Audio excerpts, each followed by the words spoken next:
Hello there, welcome to the Saroy channel and welcome to my Omnibus series. I've got so many of these omnibuses that are going to come out so that you'll be able to listen to an hour's worth of stories, which I know you're going to love. You know, the thing is that telling stories is such a fine art, and it's something that was practiced hundreds of years ago when people didn't have the technology that we have today. And everyone would gather around the fire and listen to a wonderful story. And also, what is so wonderful about a story is that personally, I think it is the best way to go to sleep. Every night when I go to bed, I always listen to stories. And that's something that parents used to do with their children. It's something that they still do with their children. There's nothing better than a good story. And so I hope you're going to enjoy this series. And before we start, I just want to say, do subscribe to my channel because you don't want to miss out on anything. Because I'm in for the long haul and I want to make sure that you get the most stunning stories to go to bed with at night or to listen to when you want to be one of those people sitting beside the fire and listening. Don't forget to subscribe to my channel and let's get started. I hope you're going to enjoy the omnibus. Dear Sarah and all your listeners, I grew up in a tiny little apartment block in New York in the early 80s, and I was raised by my single mother, who was sadly estranged from her only living family member, a sister called Emma. She told me that when she was a young girl, she was very much in love with Robert, the boy that she'd been dating for over 3 long years, who was now, believe it or not, my uncle. One day, Robert and her sister Emma started to see each other in secret behind my mother's back. My mother was left with her heart totally broken, seemingly betrayed by the 2 people that she had loved and trusted more than anybody else in the world. Emma, her sister, was now married to Robert, and they lived in Michigan, and that was all I actually knew. As you can imagine, after my mother found out about her sister's horrible betrayal, she was utterly mortified, and she moved away and settled far away in New York, away from her family home in Michigan. She chose to cut off all ties with her sister Emma, who she had not spoken to for years. I was born a month or 2 after my mother arrived in New York. My mother never told me who my father was. I didn't ask either, because every time I brought up the subject, I could see that dire, sad despondency in her eyes, and she would look at me and say, "Pete, I'd rather not talk about that if you don't mind. It hurts too much." My mother worked during the day as a secretarial assistant for a local kitchen company, and money was always tight, because living in New York, even in those days, was never cheap, and the rent for our sizable apartment consumed much of my mother's income. My mother never dated again, because I think she had lost total faith in humanity, and I was the only person in the world that she allowed into her heart, and she loved the bones off me. I truly became her world, and as far as she was concerned, nothing outside me actually mattered. One day I came home from school and I put my satchel on the counter and I called out, "Mum! Mum, are you there?" I could suddenly hear all this whispering going on in the kitchen, and then I very distinctly heard a male voice saying, "I'll deal with this, all right?" My heart started to thump violently in my chest, because I sensed something was erroneously wrong. Then I saw a policeman coming through the kitchen door and beckoning for me to sit down on my mother's cosy couch. My face went as white as a sheet, and I said, "Please, sir, where is my mother?" I was to learn that my mother had tragically died of a brain aneurysm at work, while she was taking an order for a client for a kitchen product. I gather she was talking 1 minute, and then gone the next. So if anything, I'm very glad that she did not suffer, and that her demise was very quick. In that instant, as you can imagine, my life changed very dramatically. Gone was my safe, secure life with my mother in a New York apartment, and I was immediately taken to live with a foster family with 10 other needy, very demanding foster kids, and my whole world just came crumbling down, shattering into thousands of pieces. I had never experienced the horrific emptiness of grief that I did now. I was absolutely devastated. I remember feeling so alone and all alone and lost in the world. I was told that I was going to live with Robert, my uncle, my Aunt Emma, and their son Timothy, who had chosen to adopt me as their child, and I was devastated, as you can imagine, by this revelation, because it would be like living with my sworn enemies. Unfortunately, the decision was not mine to make. The following day at about 8 a.m., I was driven from New York to Michigan, which took about 10.5 hours, and I arrived at my uncle's Michigan rather grand-looking farmhouse at about 7 p.m. It was all incredibly overwhelming. I was determined to hate them with every fibre of my being, but the moment I saw Emma, she reminded me so much of my mother, and when she cradled me in her loving arms, I just sobbed, and so did she. She kept saying to me, "I'm so sorry for all the dreadful hurt I've caused." I knew that her apology extended way beyond my mother's death, and so in that moment I chose to exonerate her from the hurt that she had caused my mother. It was when I met my cousin Timothy I nearly did a double take. I could hardly believe that I was seeing myself in the mirror. That was what it was like. He looked exactly like me, and we were only a couple of months apart in age.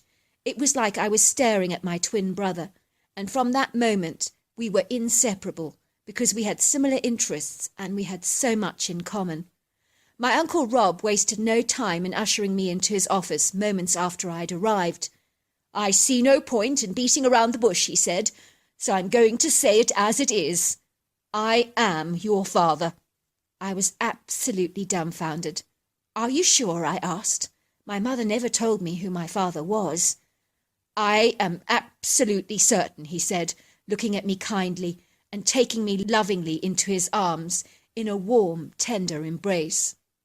"I suspected you were mine, so I ran a DNA test on your hair that your foster mother removed from your hairbrush, very, very sneakily, I'm afraid. I just needed to see if you were mine, to be sure.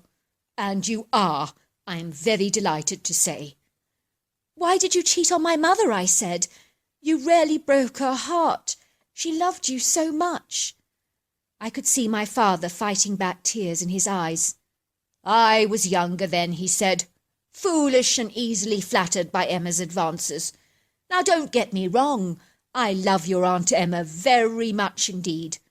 But your mother, she was the love of my life. I really blew it with her. I'm so sorry. And if I'd known she was pregnant with you, I would have fought a lot harder. She could not forgive me or Emma for my betrayal. And how can I blame her?" "Yes, but why did you do it in the first place?" I persisted. "You must have known it was wrong." "Oh, I did. I was young, that's all I can say. I'm not excusing my atrocious behaviour. I was just so easily led astray. I was young, with a very big ego. It had a lot to do with it, I'm afraid." I have to tell you, knowing that my mother had been the love of his life really made me so happy, and the animosity and hatred I felt towards my uncle and aunt soon dissipated, never to be remembered again. Fast forward a few months, and I was settled down into my beautiful country home in Michigan. My father lived on 250 acres of pristine land that was surrounded by some grazing pastures for his horses and extensive areas of tillable timber.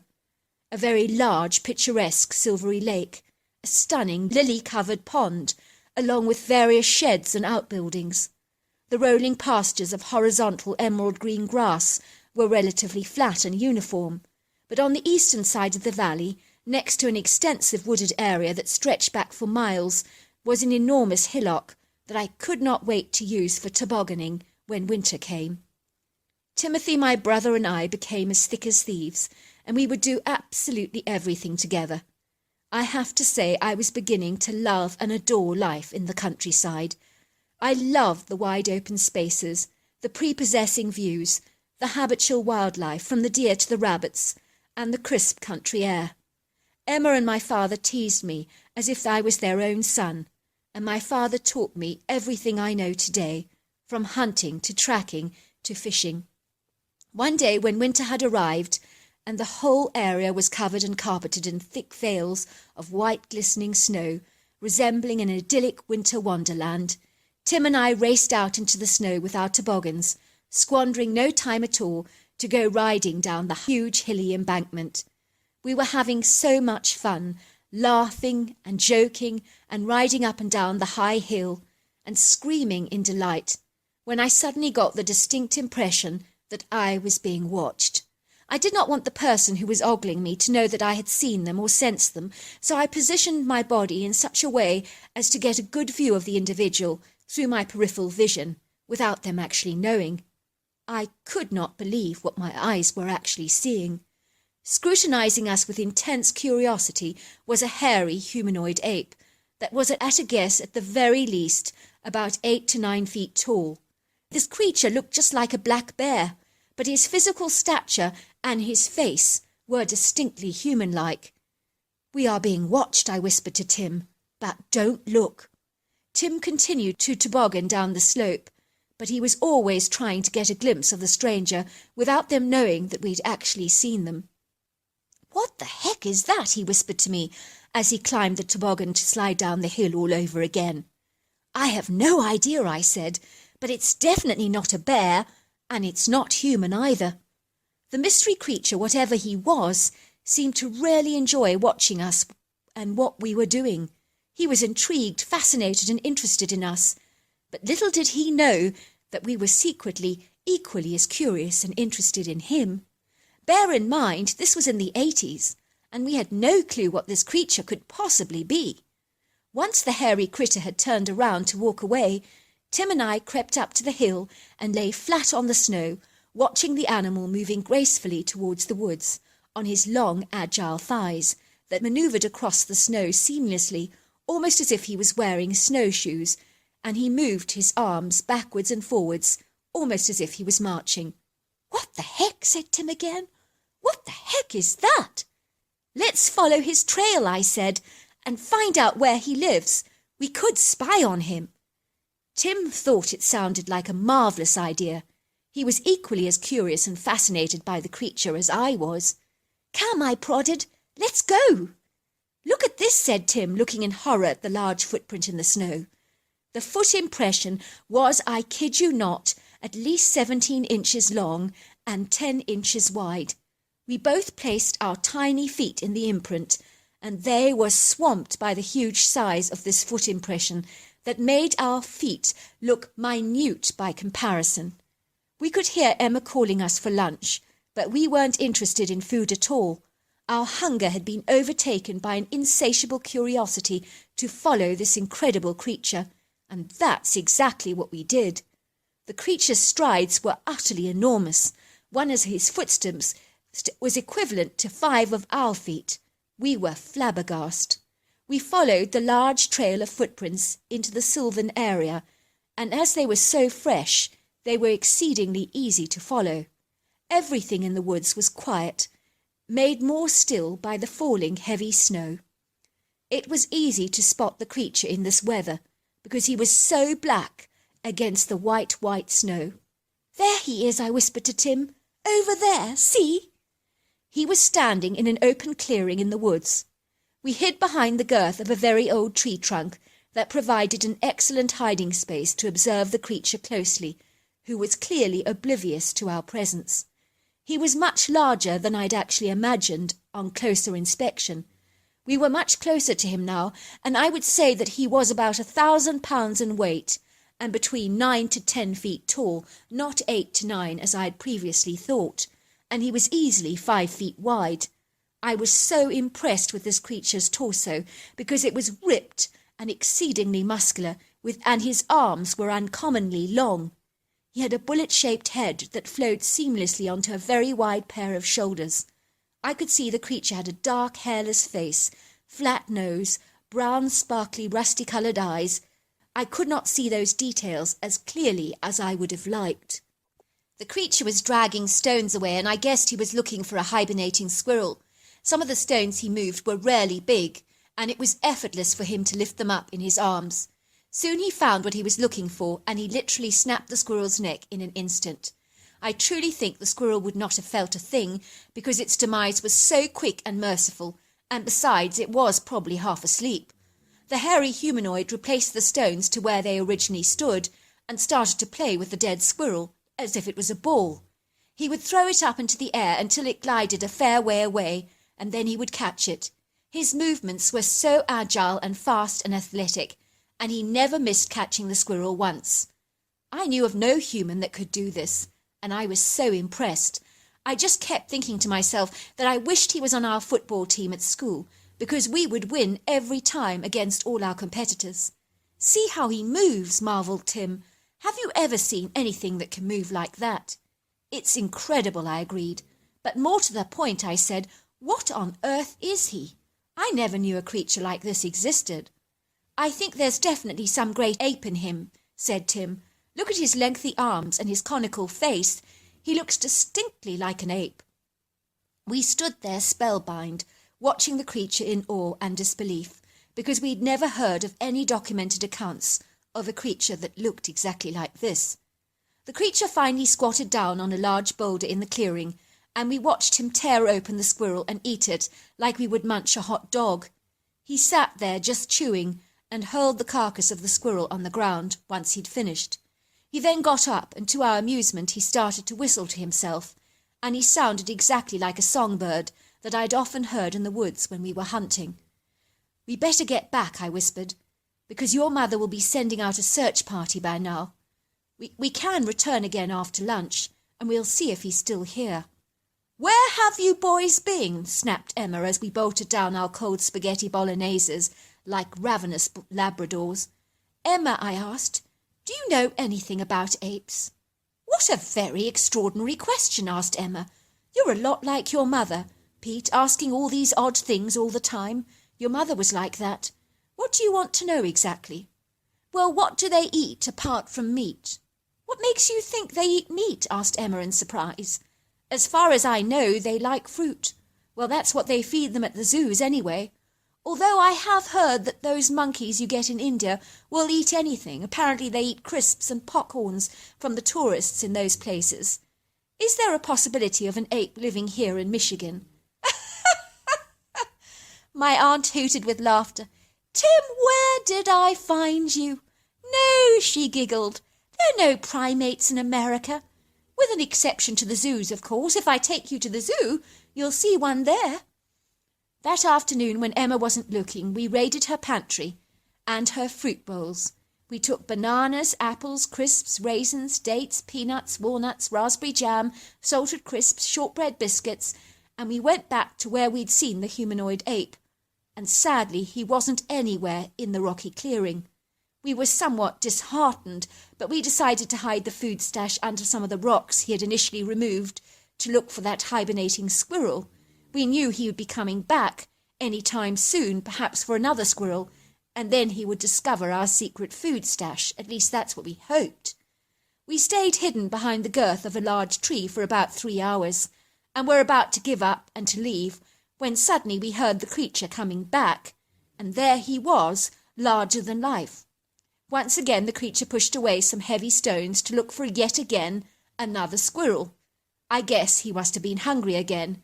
We watched him lifting up the stones, and then he came across our stash of food. The expression on his face was absolutely priceless. He looked so puzzled, as if he couldn't understand where the magic of the food had materialized from. He lifted all the rocks just to check he had not missed anything, and then he sat on the ground with all the goodies, looking as pleased as Punch, almost as if he'd just won the lottery. He started to shake the shortbread biscuits container curiously, examining the package closely with a look of awe on his face, and pulling away the cellophane. He then smelt the biscuit, examining it very carefully, and then taking a bite. And he seemed to be enjoying the taste because he kept smacking his lips together. Suddenly he looked very alert, just like a dog does when they're sure they've heard something. At that moment the creature looked terribly, terribly concerned. He then quickly hid all the goodies under the stone, just as another big creature appeared. I guessed it must have been its partner, because it was smaller than him, and it had furry breasts. He started chattering to the creature, and pointed to some stones far away from his food stash that we had given him, and he had surreptitiously hidden. He then chattered very excitedly, lifting up the rocks further away from the hidden food stash, and then he found another hibernating squirrel, which he killed instantly, handing it to the female while she squatted down to eat it. All the while he was doing this, he kept looking towards our hidden food stash with a look of very deep concern on his face. We both realized in amusement that this stash of food he had absolutely no intention of sharing with the female. Tim and I were giggling so much because it was so funny to watch. Once the female had eaten her squirrel and sauntered off, the creature went back to the hidden food stack just to make sure it was still there and had not magically just vanished. As he did this, he looked around cautiously to the left, to the right, to the front and to the back to check that nobody was coming. And then he quickly rearranged some of the rocks over the food stash to make doubly sure that everything was very well hidden. He then ambled away with a look of very deep satisfaction on his face. That was the only time on the Michigan farm that we had such a close encounter with that beautiful creature that I now realize was actually a Bigfoot, a Sasquatch, or a Yeti. One day when I was 21 years old, my brother Tim brought this beautiful girl home whom he had been dating. I knew that I would never do to my brother what my mother's sister had done to my mother, no matter how great the temptation. I am so glad I respected those boundaries, as Tim married the girl many years later. It was through Tim that I was to meet my wife Kate, who was her best friend, and it was quite literally love at first sight for both of us. So we married and had 3 children together. I still live in Michigan area on 300 acres of land with 2 farmhouses, one that belongs to me and the other to my brother.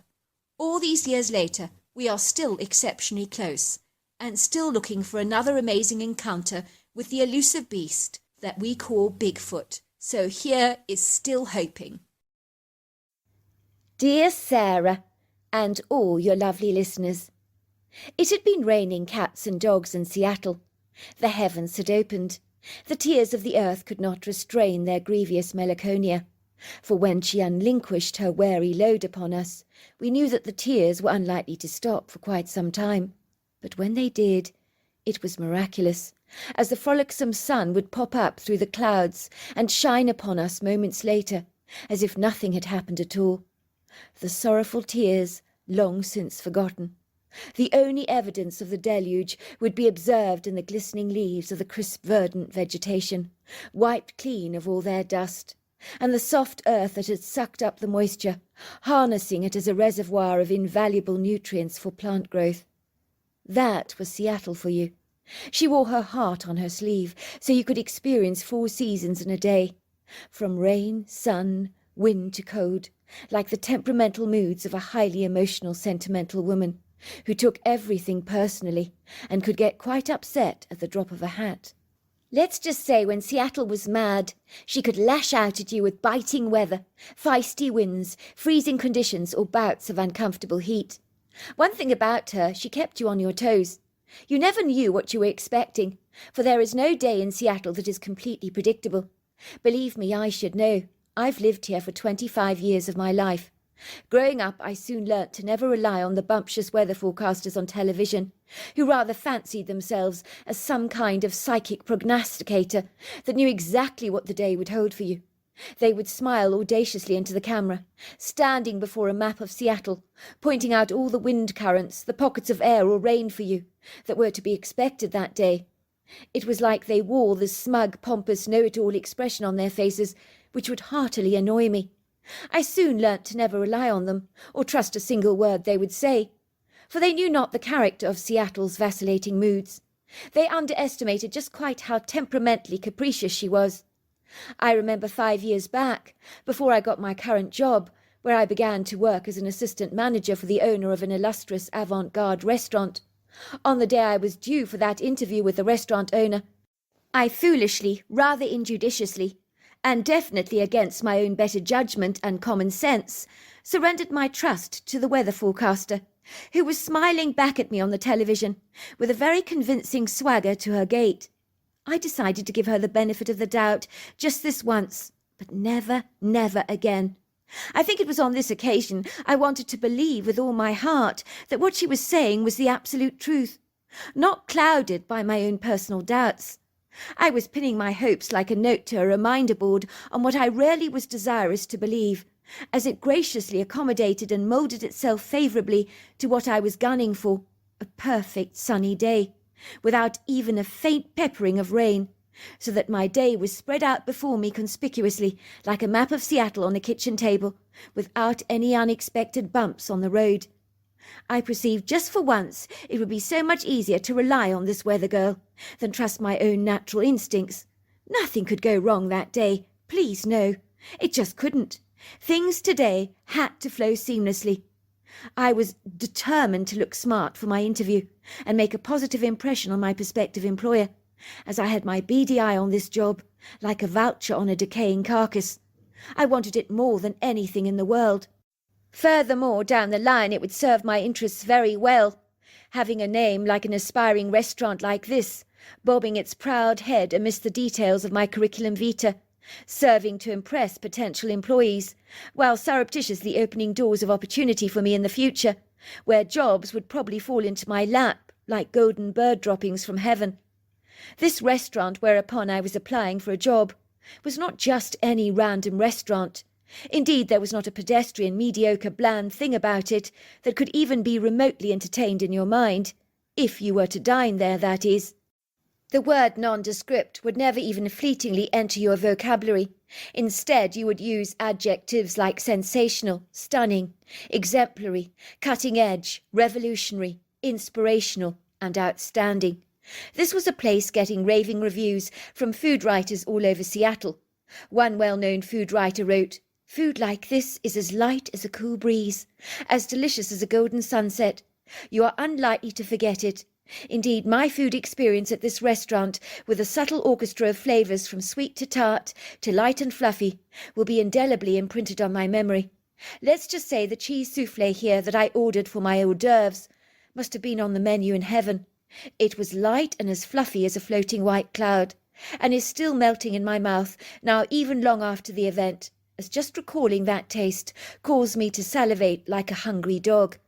I recommend the food here, but one morning you'll be coming back again and again, and let's just say your deep pockets will become significantly lighter." My mother told me once that booking a table at this restaurant was never easy. It was always booked up, sometimes even weeks in advance. I do know the head chef was from Paris, and his culinary influences on the cuisine titillated the refined palate of the restaurant's cutting-edge cuisine, as he had a natural flair with food and an innovative style that was uniquely his own. My mother had been there for dinner once with my father, on a birthday celebration, and had said that the food presented to her on their rectangular plates looked like paintings, they were so beautiful. You almost felt like a reckless child throwing a pile of old paint over a masterpiece, as it was agonizing to tear this great work of art apart with your fork. But she said it was even more explosively delicious in the mouth. When I told my mother I was applying for this job, she was terribly pleased, knowing full well working for a restaurant like this would certainly boost my career prospects. "You'll get it, dear. The job, I mean," she'd said positively, with so much conviction. "Who in their right mind would possibly refuse you?" My mother always believed I was her shining star. But out there in the big world, one little star can so easily be shrouded and overshadowed by a billion more. I knew it was easy to be overlooked. Besides, if the truth be told, I never believed I was a star. I didn't have the confidence or self-assurance I admired in so many. In truth, I did possess wavering doubts. That relentless negative voice in my mind that would whisper to me, "You'll never be good enough." I'm sure we've all experienced self-doubt from time to time. But I often had this awful feeling that I was a fraud, that one day I'd be found out, and people would say to me, "I knew it all along. You were never a star. You were just posing as one." My best friend Julia Clark, now she really was a bright shining star, if ever I did see one. If she was a star in the night sky, she would be one that you would fail to miss. I hasten to say her confidence was always through the roof. I asked her once, "Julia, do you ever doubt yourself?" And she told me, "Never. The moment I hear a scathing voice in my mind trying to undermine me, I tell it to bog off, in no uncertain terms, and it always does." Negative thoughts are like unwelcome guests that need to be evicted forthwith. Don't waste your time entertaining them. They're not your friends. I wish I could do that, but my confidence is more akin to a swaggering drunk, rather rocky and tumultuous, but the less said about that, the better. As I studied the weather forecaster with a mug of piping hot coffee in my hands that morning, which is a prerequisite in my daily routines, I always have to start the day with a coffee. We are possibly the coffee snobs of the Northern Hemisphere here in Seattle, without doubt, and we fancy ourselves as the coffee connoisseurs of North America. If you're from our part of the world, you'll probably choose avant-garde coffee varieties, as opposed to straightforward plainer coffee. I'm watching the weather reporter as she confidently stares into the camera, with a bright sunny smile on her face, complemented by the short-sleeved bright yellow dress she's wearing, that makes you think of tropical beaches and warm sunny weather. Folks, the great news is you can throw out your umbrellas today. Forget all about them. This is going to be a day of fabulous sunshine, folks, without a hint of rain in the air. So get out your barbecues, sunbathe outside your swimming pools, bring out those juicy watermelon slices. I believed her. Can you believe it? I actually believed her. More fool me. At the time I lived in an affluent green leafy neighbourhood in Seattle with my 2 devoted fun-loving parents. I could have moved out of the house a couple of years prior, but my mother absolutely adored me. She didn't want to let go of those apron strings. I was her only remaining much-beloved chicklet left in the nest. My 2 brothers had long since left home. Peter had moved to Houston in Texas, while my younger brother Ernest was living in Alaska with his wife and family. I was the last remaining fledgling. I knew it would quite literally break my mother's heart if I followed in their footsteps and left home. My mother all her life had only ever yearned to be a mother. That was what she lived and breathed for. Nothing else, nothing more. For her, being a mother had been her aspiration in life since she was a little girl, but she had never envisaged what came after that in the latter years of her life, when her chicklets abandoned their nests and flew away to raise families of their own. I don't think she'd given the matter a moment's thought, or entertained the daunting prospects of losing her family, until it happened, and my brothers left home one after the other. The reality that her chicklets no longer needed her unwavering attention hit her like a brick to the head, causing her much melancholia. Indeed, when my brother left home, my mother became like a grieving widow who had lost her husband and was experiencing a tragic death in the family. Fortunately, with the persuasive help of video chats, she soon began to regain her footing on the rickety, rather unstable ladder of her life. I think knowing that her kids were still around and loved her very much, although they weren't dwelling under her roof, brought her a sobering comfort, but at least she still had me, which gave her maternal role a purpose. I gather there's a name for it, empty nest syndrome, but it's a subject that is so often brushed under the carpet, never discussed. I'm not actually sure why, as I am absolutely certain my mother is not the only mother in the world to feel a dreadful, overwhelming sense of loss when her kids finally leave home. Needless to say, I knew if I left home, it would be hard for her to find her feet again, as family was everything to her. She lived and breathed family. It was her life. She would take a bullet for all of her kids in a heartbeat. I was her very best friend in the entire world, as indeed she was mine. We did so many things together, visited nail salons, beauty parlours, enjoyed lunches, movies, shows, matinees, picnics and long walks in the countryside, and so much more. If I left home, it would be like having the stuffing knocked out of her sails. My mother was not as resilient as most. She took things personally and hurt easily. So adaptation to my departing the nest would never come easily to her. Even I dreaded the day that I'd have to break her heart. Sometimes thoughts of my leaving home loomed over me like a dark, oppressive shadow that was oozing guilt, like the butter dribbling off a hot muffin. Even my father had clandestinely taken me to one side and said, "Fallon, I know you want your independence, dear, and believe me, I do understand that, and how young people these days are itching to leave their homes and embrace pastures new. But I would be exceedingly grateful if you stayed at home as long as you possibly can. I hope it's not too big an ask. It really would make your mother terribly happy. I don't know what she will do when you leave home. I dread to think. I'm quite certain she'll fall apart." I could see the worry etched in his grey eyes, and the beads of perspiration that dappled his forehead, as he looked at me so intensely, like I'd never seen him look before, almost as if he was expecting me to burst out, "But Dad, I'm leaving!" But I didn't. Instead, I told him I would stay here as long as possible, that I loved living with the both of them, which was absolutely true. I'll never forget the way the turbulent, tumultuous expression on my father's face washed over with relief, like a depressingly overcast day suddenly becoming sunny and bright. He threw his arms around me, gave me a huge, generous hug. "You have no idea how happy that makes me, Fallon. You're a trooper, a real treasure." In truth, I was exceedingly contented to stay with my parents, living under their roof as long as possible, not only because I loved my parents to death, but it was an awful inconvenience for me to have to move out. I mean, why bother? Such a move would be expensive. I'd have to worry about food, shopping, cooking, laundry, cleaning, paying rent, when not only could I stay at home free of charge, which was a big deal for me, but everything was done for me. It was like staying at a 5-star hotel in luxurious conditions without having to worry about a thing or lift a finger. The money I was earning was only piling up in my bank account very nicely, thank you so very much, and it brought me a great source of pleasure seeing the figures grow exponentially. So many of my friends were renting apartments, they were bleeding their bank accounts dry, whiling away invaluable hours hanging around in pedestrian drab laundrettes, while the only source of entertainment for them, aside from their cell phones of course, was watching their laundry rattle and whirl around a hefty, cumbersome-looking machine, living on a metallic, rather insipid diet of silvery coins. It's got to be as bad as watching paint dry, or queuing behind a long line of people in a supermarket to buy your groceries. I was not naively ignorant, but shrewdly discerning. I certainly knew I had it good living with my parents, especially as they lived in a gorgeous classic building that oozed charm and possessed a perfect symmetry. It was easy on the eye.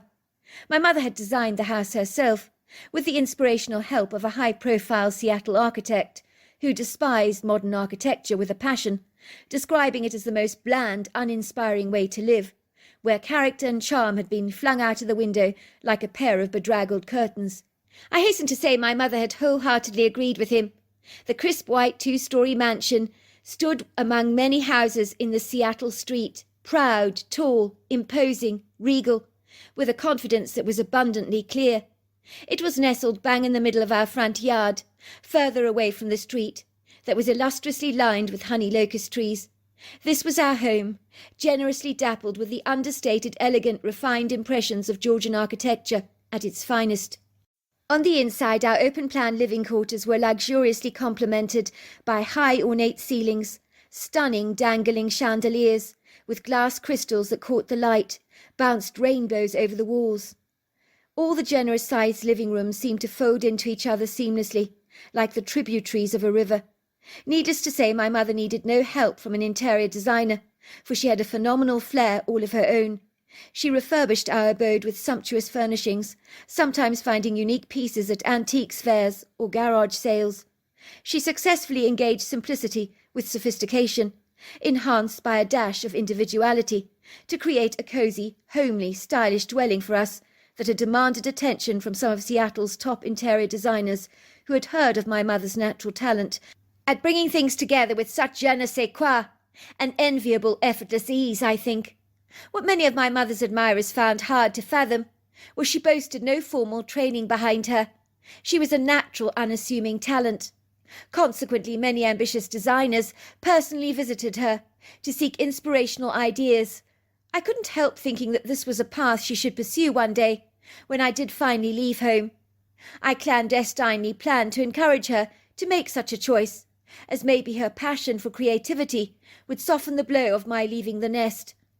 Let me go back to the day when I foolhardily believed the faint ramblings of a weather reporter who had promised all of us who lived in Seattle that we would be spending the day lounging around the swimming pool. Maybe I fell for her promise, as put simply, I wanted to believe it. If someone is pressing a narrative that accommodates your best wishes, suits your convenient agenda, sometimes you want to cling to it for dear life, as you want it so badly to be true, Like if the news reports are pushing your favourite football team and declaring it the likely winner. Of course you're going to want it to be true, even if deep down in your guts there's a vacillating quiver within you, a stirring internal knowing that the stats might just be horribly wrong. And although you want to believe your football team will win, underneath it all you just know it won't. I'm willing to wager a bet that this has happened to you. I remember ambling over to my wardrobe to decide what I was going to wear to this interview. I was applying for an assistant restaurant manager's position that paid exceedingly well, as the restaurant was so upmarket, so I needed to look good, smart, respectable. Soon I found the perfect clothes for the occasion. I settled on a pair of black trouser pants, as you can never go wrong with black, which I decided would be elegant, complemented with a crisp white cotton top, a long tailored grey cotton jacket that was slightly nipped in around the waist, but fell below the knees. The look would be complemented with a no-nonsense string of pearls around my neck that was understated yet elegant. I dipped my feet into a comfortable pair of black court shoes with low heels, as I felt sandals weren't appropriate for an interview, as they suggested an indifference to appearing professional. I didn't want to give off a nonchalant, casual vibe. I needed to be taken seriously, to appear like a person upon whom no detail was left unchecked. I then studied my reflection in the mirror more studiously than usual, trying to imagine what a potential employer would think when he looked at me. Would he be impressed?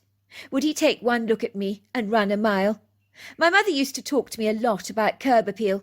When it comes to houses, she would say that usually a person had subconsciously decided whether they wanted to buy the house they were viewing within the first few seconds of looking at it. I was sure it was exactly the same for people. It would seem it was important that on the first glance you made a significant impression. Did I make a good enough impression on the first glance? Probably not, I decided. I wasn't completely sure. I couldn't help thinking without my makeup on, I looked a tad too young. But a little makeup would fix the problem for me. A touch of a mascara wand, a blush of lipstick on the lips, and your age could literally go up a notch or two, as if by the wave of a magic wand. I was so grateful for makeup, as looking older would help in acquiring this job for me. And believe me, I wanted this job. It was conveniently close to home, an incredible in-demand restaurant with a phenomenal reputation, of which the details I have already shared with you. "Don't you look great, sweetheart?" said my mother, ambling into my bedroom and giving me an approving look. If my mother thought I looked good, I had nothing to worry about. She was an exemplary judge. "Do I have curb appeal, Mum?" I asked, giving her a little twirl. "Do I look like someone you'd want to employ as an assistant manager to a posh restaurant?" My mother takes a step backwards to examine me more critically. "I'm going to cast aside my maternal prejudices and try and pretend I don't know you from Adam, that I'm not completely biased, tarnished by a mother's brush of favouritism. Let's see." She closes her eyes tightly and opens them wide again, while her eyes sweep over me. She pauses for a moment. "You look smart, well presented, but there is a problem that actually is ruining your look. You look way too serious. A smile on your face would be satisfactorily engaging. You mustn't forget to smile, sweetheart. No one wants to hire a person with a boot face." "But I don't have a boot face," I protested. My mother shifts uncomfortably on her feet. "Sometimes, darling, when you're very serious, you can have a stroppy look on your face." "Are you kidding me? I never knew that." "Does this look better?" I ask. I pull my lips upwards like an elastic band on my face, and my mother pipes, "No, no, that's far too insincere. You look like a Cheshire cat smiling like that. Indeed, it looks positively ridiculous, way over the top. Your face is now all one big smile. It also looks fake." My mother pipes, "No, no, that's far too insincere. You look like a Cheshire cat, grinning from ear to ear, showing all your gums like that. Indeed, it looks positively ridiculous, way over the top. You never normally smile like that. Your face is just one big smile now. It looks put on, it looks fake and false. No, you've got to smile as though you mean it, as if you're genuinely happy. People can always tell an insincere smile from a plastered-on one every single time. I tell you what, when you meet your potential employer, think of something that you find terribly funny, something that makes you naturally laugh. Then you will naturally smile. Try that. Humour me. Let's see if it works. Maybe you can think of a joke that someone told you recently. If you smile, it'll almost certainly be sincere then.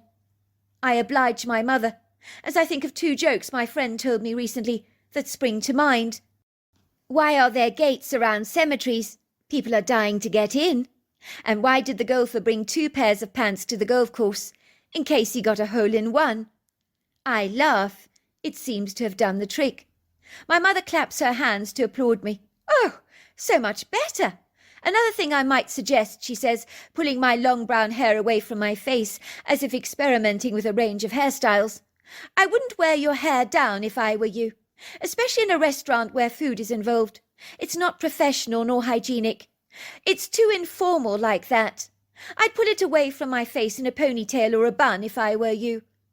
My mother examines me one more time, after I finally pulled my long brown hair away from my face in a ponytail. She's deciding I'll do very well indeed. Do you need a lift up the road, she asks me. It's no trouble at all, really. The restaurant is a couple of blocks away, I say. I think I can actually walk there, Mum. And the weather forecaster says it's sunny all day today. My mother looks doubtful. She shrugs her shoulders as she surrenders to my proclamation with a measure of uncertainty. If you say so, dear.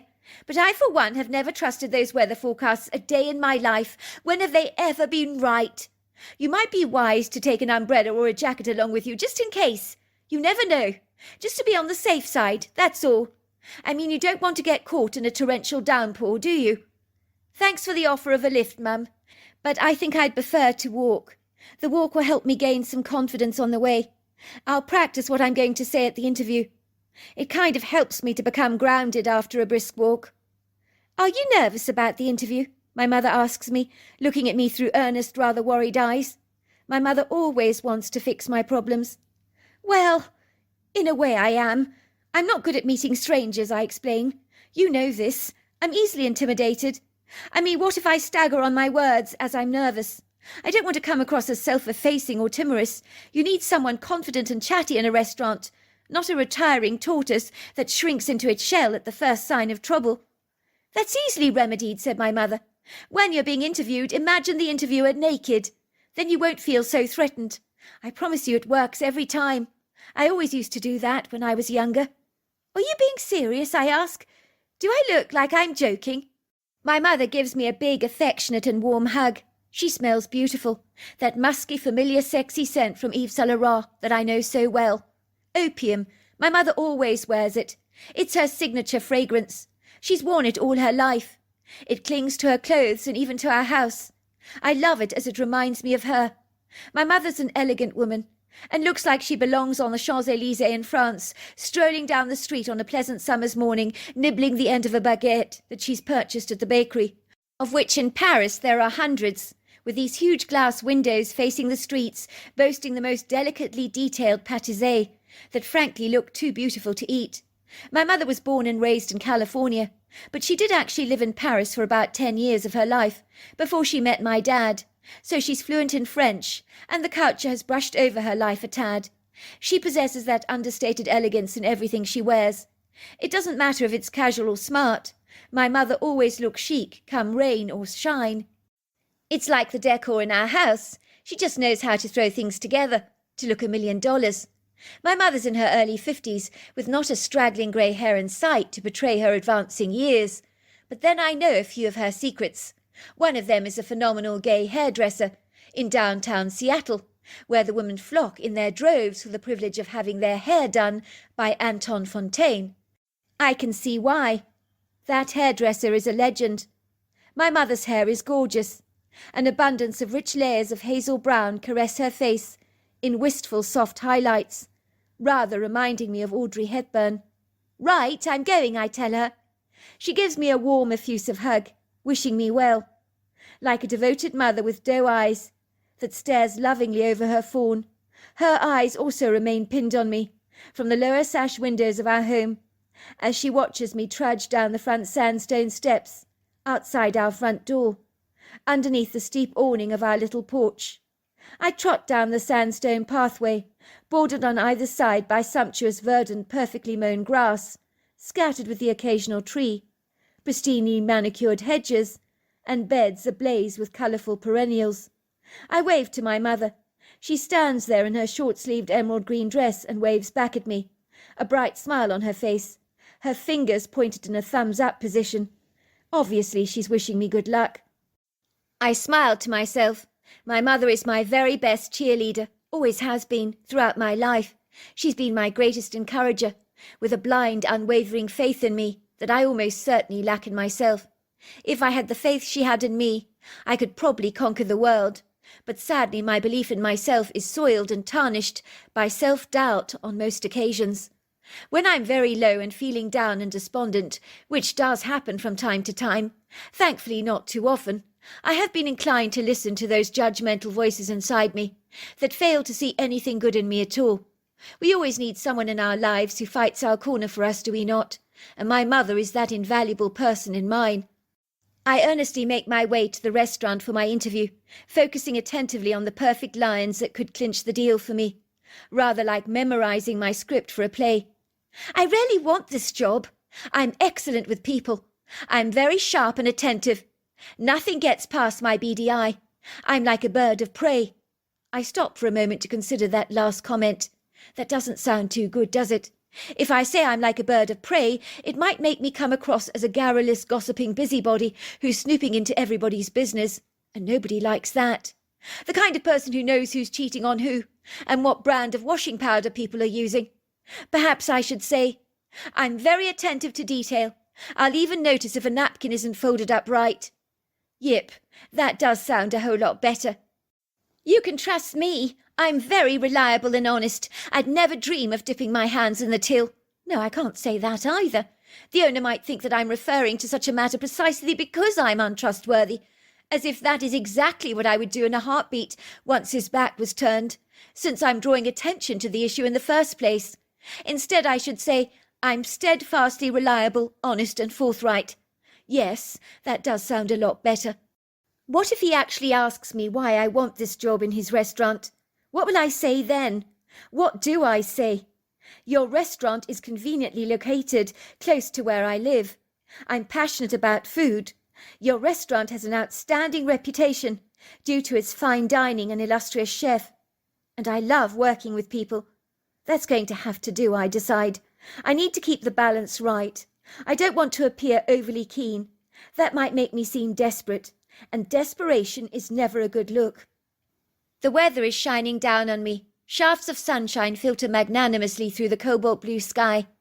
As I amble down the flagstone blocks of the pavement, past beautiful houses on either side of our street.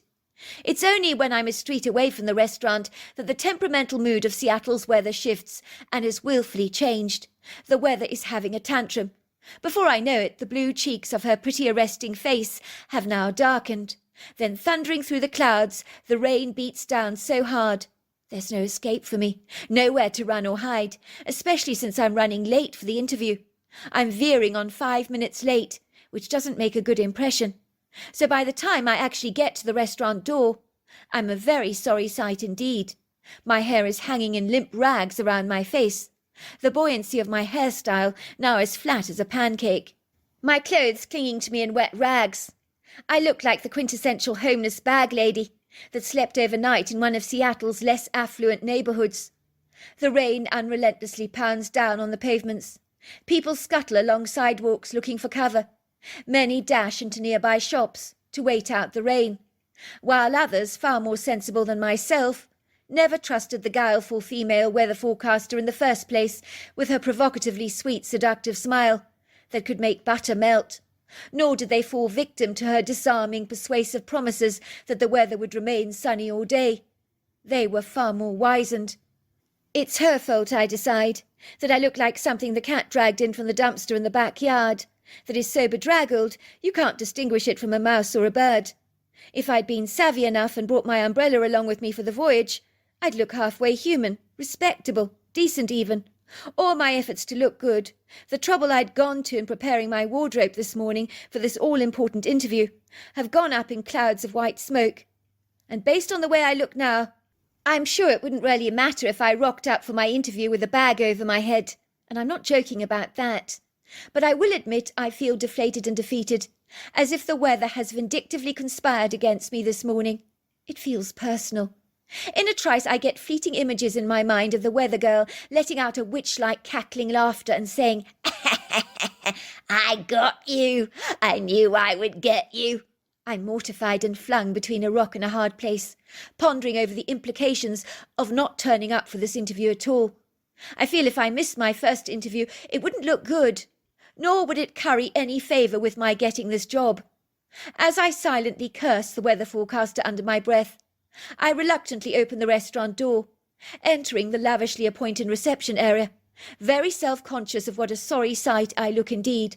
But I think if I didn't turn up for this interview, it would be a fate significantly worse for me, rather than turning up looking like this, as it would blight my reputation with an unsightly hint of unreliability. I can feel I look dreadful. This is affirmed by the annoying immaculate woman seated behind the reception desk, who looks as if her perfect hairstyle is glued to her head, held hostage to the demands of a no-nonsense powerful fixative, so that not one strand of her hair dare escape. In truth, it's almost as if her makeup has been lacquered to her face as well, with a meticulous precision. I think she's like me.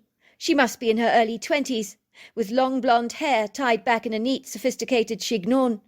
She's wearing a pink-textured fabric outfit that possibly feels like carpet under the fingers. It's very elegant. Oh no, this is all I need. She's looking at me with an expression of unbridled horror on her face that is not easily concealed. Her judgmental blue eyes flounce up and down my body, as if trying to make sense of me, as if I'm something that the cat dragged in. I can read her thoughts like a book. Where in God's name did she come from? The dumpster in the back, perhaps, where she was getting personally acquainted with the restaurant leftovers. The young woman's expression remains static. Her eyes linger over my grey jacket, where its hems are dripping water that is pooling onto the pristine, luxurious designer-patterned carpet. I can almost hear the sound of disapproval in her head. I didn't have an umbrella," I say quickly. "I got caught in the rain." "You didn't have an umbrella with you?" she says scathingly, as if she's really saying, "Where have you lived all your life? This is Seattle. It rains here. Everybody's prepared." No, I didn't." The woman bites the inside of her cheeks. I can tell she's desperate to say something derogatory, but refrains from doing so. "You want to book a table?" she asks me, opening her booking book. "We're booked up on Tuesday and Wednesday night, but we do have a few tables free on Thursday. We had a last-minute cancellation. How many people in your group?" "I'm not here to book a table. I'm here for the assistant manager's interview. I'm looking for the job." There's a long, drawn-out silence as the woman stares at me, as if caught up in a frozen shock. For a while no one says a thing, and then the silence is conveniently broken with an uncomfortable cough from the back of the woman's throat. Then I swear she smirks as she studies me. I can see once again she's wrestling with saying something.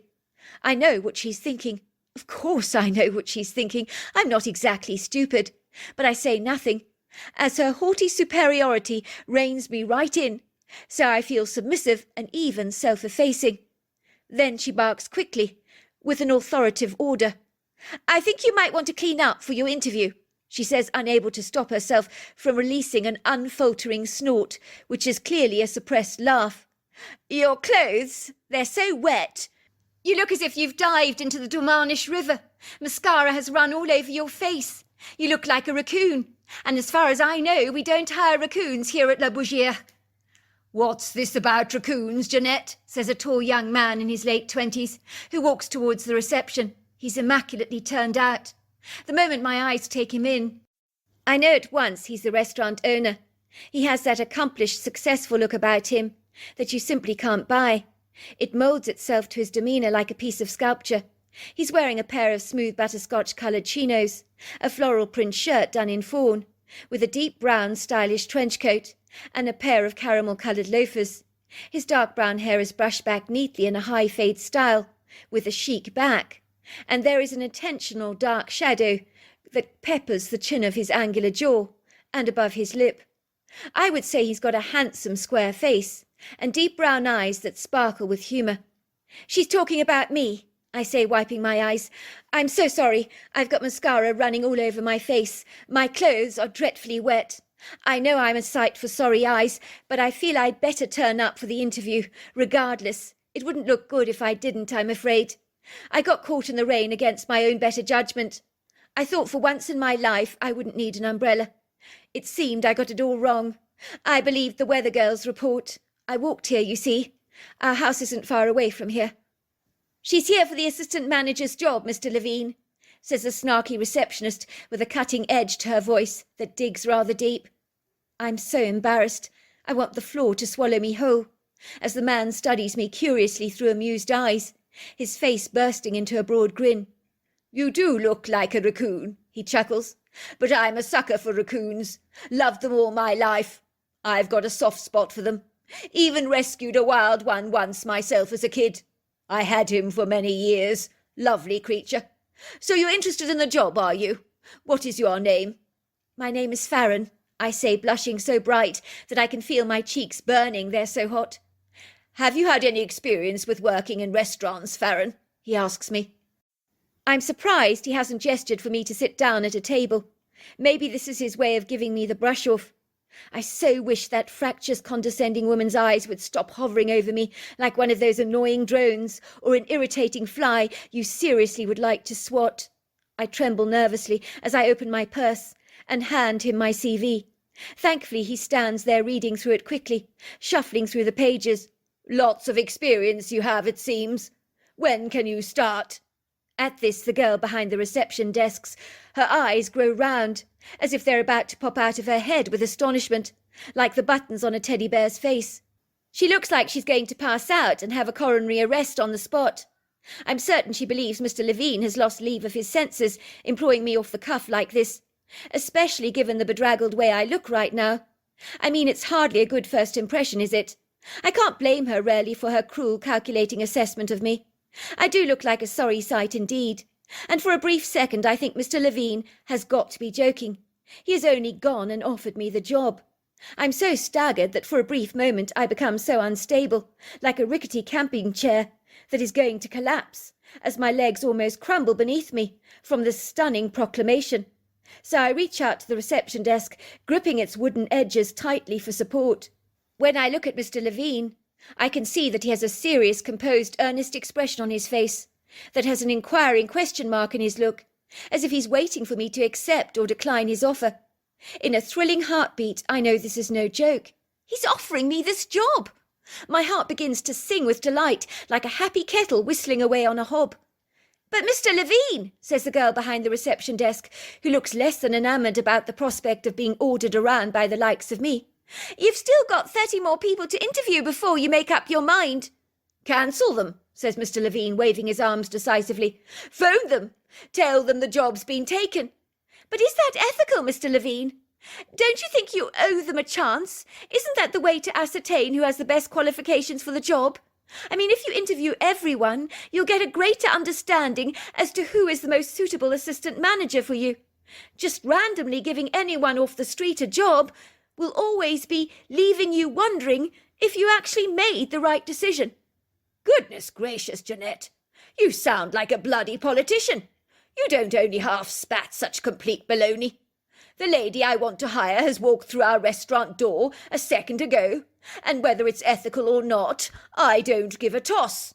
I'm sick and tired of political correctness in this world of ours.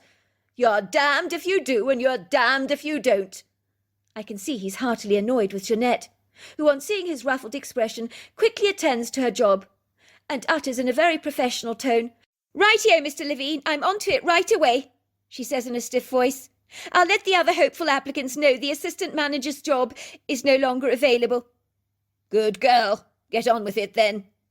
When I returned home later that day and saw what a sorry sight I looked, even my mother gasped in astonishment at my bedraggled appearance. "He gave you the job looking like that? I like him already, sweetheart. You look exactly like a raccoon." She cordially guides me to the mirror, and when I glance at my face, I'm absolutely mortified. I knew I looked bad, but not as bad as this. My black mascara has literally ingratiated itself around my eyes in 2 big black patches. And yes, I look exactly like a raccoon. "He said he likes raccoons, Mum," I said. And at this we both begin to laugh. He must like them an awful lot, dear, my mother teases, but I've got to say I'm quite fond of them myself. They have that rascal look about them, don't they? That's so endearing. Who knows, maybe Mr. Levine saw that in you. We both dance around the floor together happily, knowing that this job is a step up the career ladder for me. My mother opens a bottle of champagne to celebrate, and celebrate we most certainly do. Needless to say, I was thoroughly enjoying my job working with Mr. Levine. Theoretically, I was his personal assistant, taking charge over the daily affairs, handling much of the responsibility behind the scenes and in front house of the restaurant. I ensured the personal deliveries of fish from the fish market, that they were always fresh, and that the correct amount of vegetables were ordered daily. I would discuss the specials for the day with the chef, and dutifully attend to customers in the restaurant, leading them to their tables with a bright warm smile on my face, while checking during their meal that they were fully satisfied with everything. Jeanette was not the nicest character in the world, but she had to answer to me, which she did with a measure of contempt. I suspect that every time she saw me, she was remembering the bedraggled woman in the doorway, whom she believed should never have gotten the job in the first place. I know it niggled her every time I gave her orders. She'd look at me scathingly, almost rolling her eyes in the back of her head, as if she was saying, "Why should I take orders from you?" But she would nod appropriately, and of course say all the right things. It really irked her to be under my charge, a woman she clearly did not respect at all. Her first impression of me had stuck in her mind like a bright red traffic sign, so she saw me as the quintessential bag lady. Privately, I would often think to myself, "Give me a break, Jeanette. I wonder how you would look if you'd got caught in that deluge the other day." But a faint whisper in the back of my mind reminded me that women like Jeanette never got caught in the rain. She was far too clever for that. I noticed when she left the restaurant, she fastidiously carried a golfing umbrella by her side at all times to ensure that she, Jeanette, never looked like she'd been dragged through a hedge backwards. The chef was a temperamental character, having much in common with the vacillating Seattle weather, possessing a flourishing artistic flair, and executing the delivery of every dish with an arresting masterful prowess. His name was François Aubert.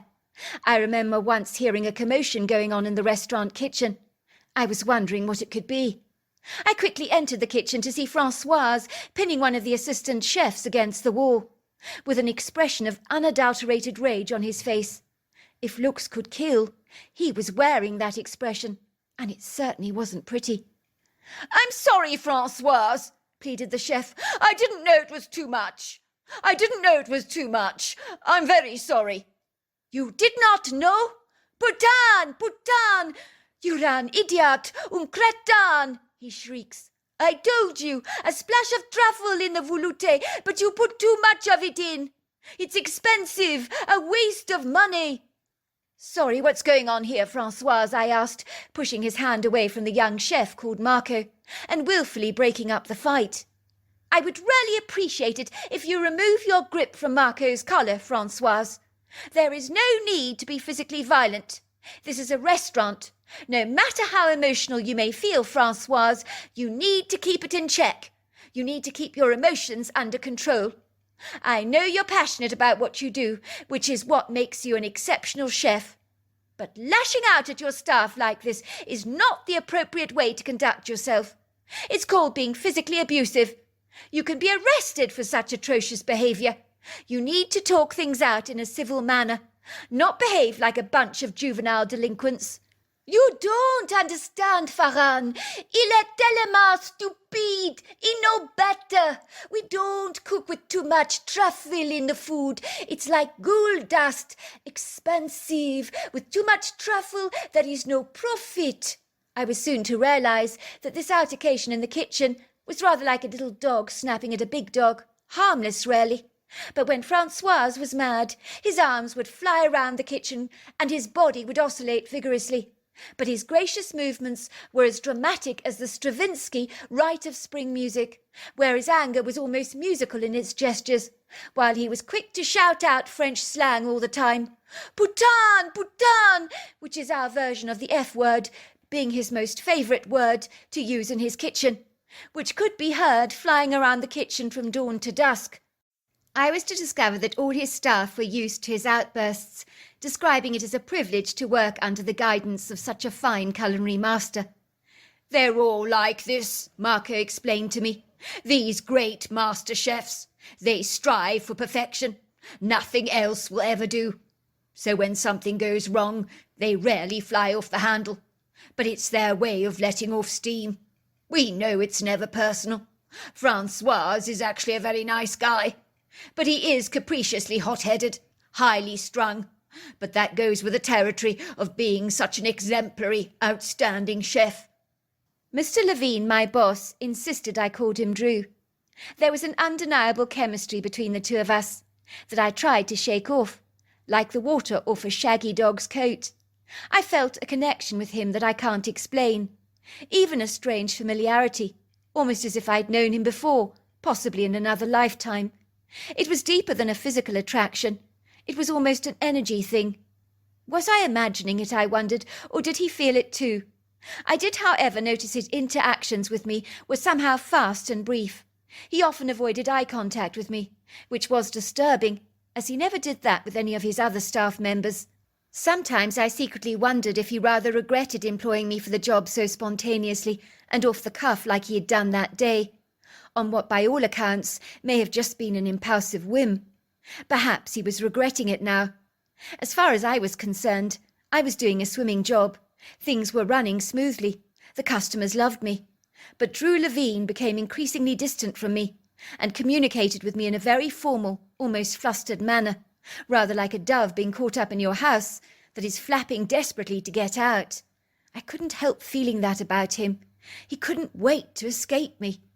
Suffice to say, whenever he was around me, he seemed shy, reticent, very self-effacing. Always such a gentleman, though. I can't dispute that. I also noticed the staff and the customers really warmed to him, and of late Jeanette was audaciously becoming very bold in her advances towards him. She would constantly claim that she could see something on his trench coat that none of us could see, invisible pieces of fluff that she would brush away for far longer than was needed. She would look at Mr. Levine with adoring eyes. "There, that's better, Drew," she would say, pronouncing the last syllable of his word with a sexy drawl. "It was just a speck of dust, that's all." Everyone knew that Jeanette's flirtations towards Drew were becoming increasingly more brazen. But Drew was not responding to any of her obvious advances, which was a source of great frustration for her, clearly ruffling her feathers. I overheard her on the telephone once saying to her girlfriend, "But I've tried, Lisa. I've tried everything. What do you want me to do? Put my knickers on my head so that Mr. Levine might actually notice me? Hello, I'm Jeanette. I've worked for you for 4 years, and you've barely given me a second glance. But guess what, Drew? I actually like you. I think we could be good together." "No, what do you mean? Lisa, of course he's not gay." "How do I know he's not gay? Is that what you're asking me?" "Well, I just do. You know things like that." "No, I've never seen him eyeing up the male customers. No, definitely not." I would notice that Jeanette's flirtatious ways rarely annoyed Mr. Levine, but he said nothing, and was always the perfect gentleman. "I think Drew Levine really fancies you, Farron," said one of the waitresses to me in private. "I've spotted the way he looks at you when you're working. It's like he's completely smitten with you, but he doesn't know what to do about it. I've noticed how desperately shy he is around you. It's like he can't get away from you fast enough. He's not like that with the rest of us, you know. He could talk with us for hours without batting an eyelid, but not you. My guess is he's champing at the bit to ask you out. Is trying to work up the courage, but he just hasn't got the balls to do it. It's freaking him out. I think you're wrong, Tally, but I will admit he is terribly shy around me. But that doesn't mean anything at all." "But of course it does," says Tally. "I was always desperately shy around the boys I liked when I was younger." I ponder over Tally's comments. She wasn't the first person who'd noticed Drew Levine's obvious shyness around me. Then one day Drew Levine told me that there were things we needed to discuss in private at a restaurant in town, where he was taking me out for lunch. It did cross my mind he was going to give me my marching orders, which in theory was ridiculous, as by all accounts I was doing a sterling job at his restaurant. But then again, if Mr. Levine was so obviously uncomfortable in my presence, then maybe that was his plan all along. So he took me to the fireside room at the Hotel Sorrento for lunch. And of course the food was excellent. I could tell Drew was nervous around me. He managed to remain steadfastly composed and keep it under check, which was rather impressive. "What is it we need to discuss, Mr. Levine?" I asked, my heart flapping apprehensively in my chest. "You," he says flatly. "We need to discuss you, Farron. That's why I invited you to lunch." Oh dear. Am I really doing such a bad job? I thought I was handling things well at the restaurant. If you're going to fire me, Mr. Levine, I'd rather you do so now. I want to know where I stand. Don't keep me in limbo.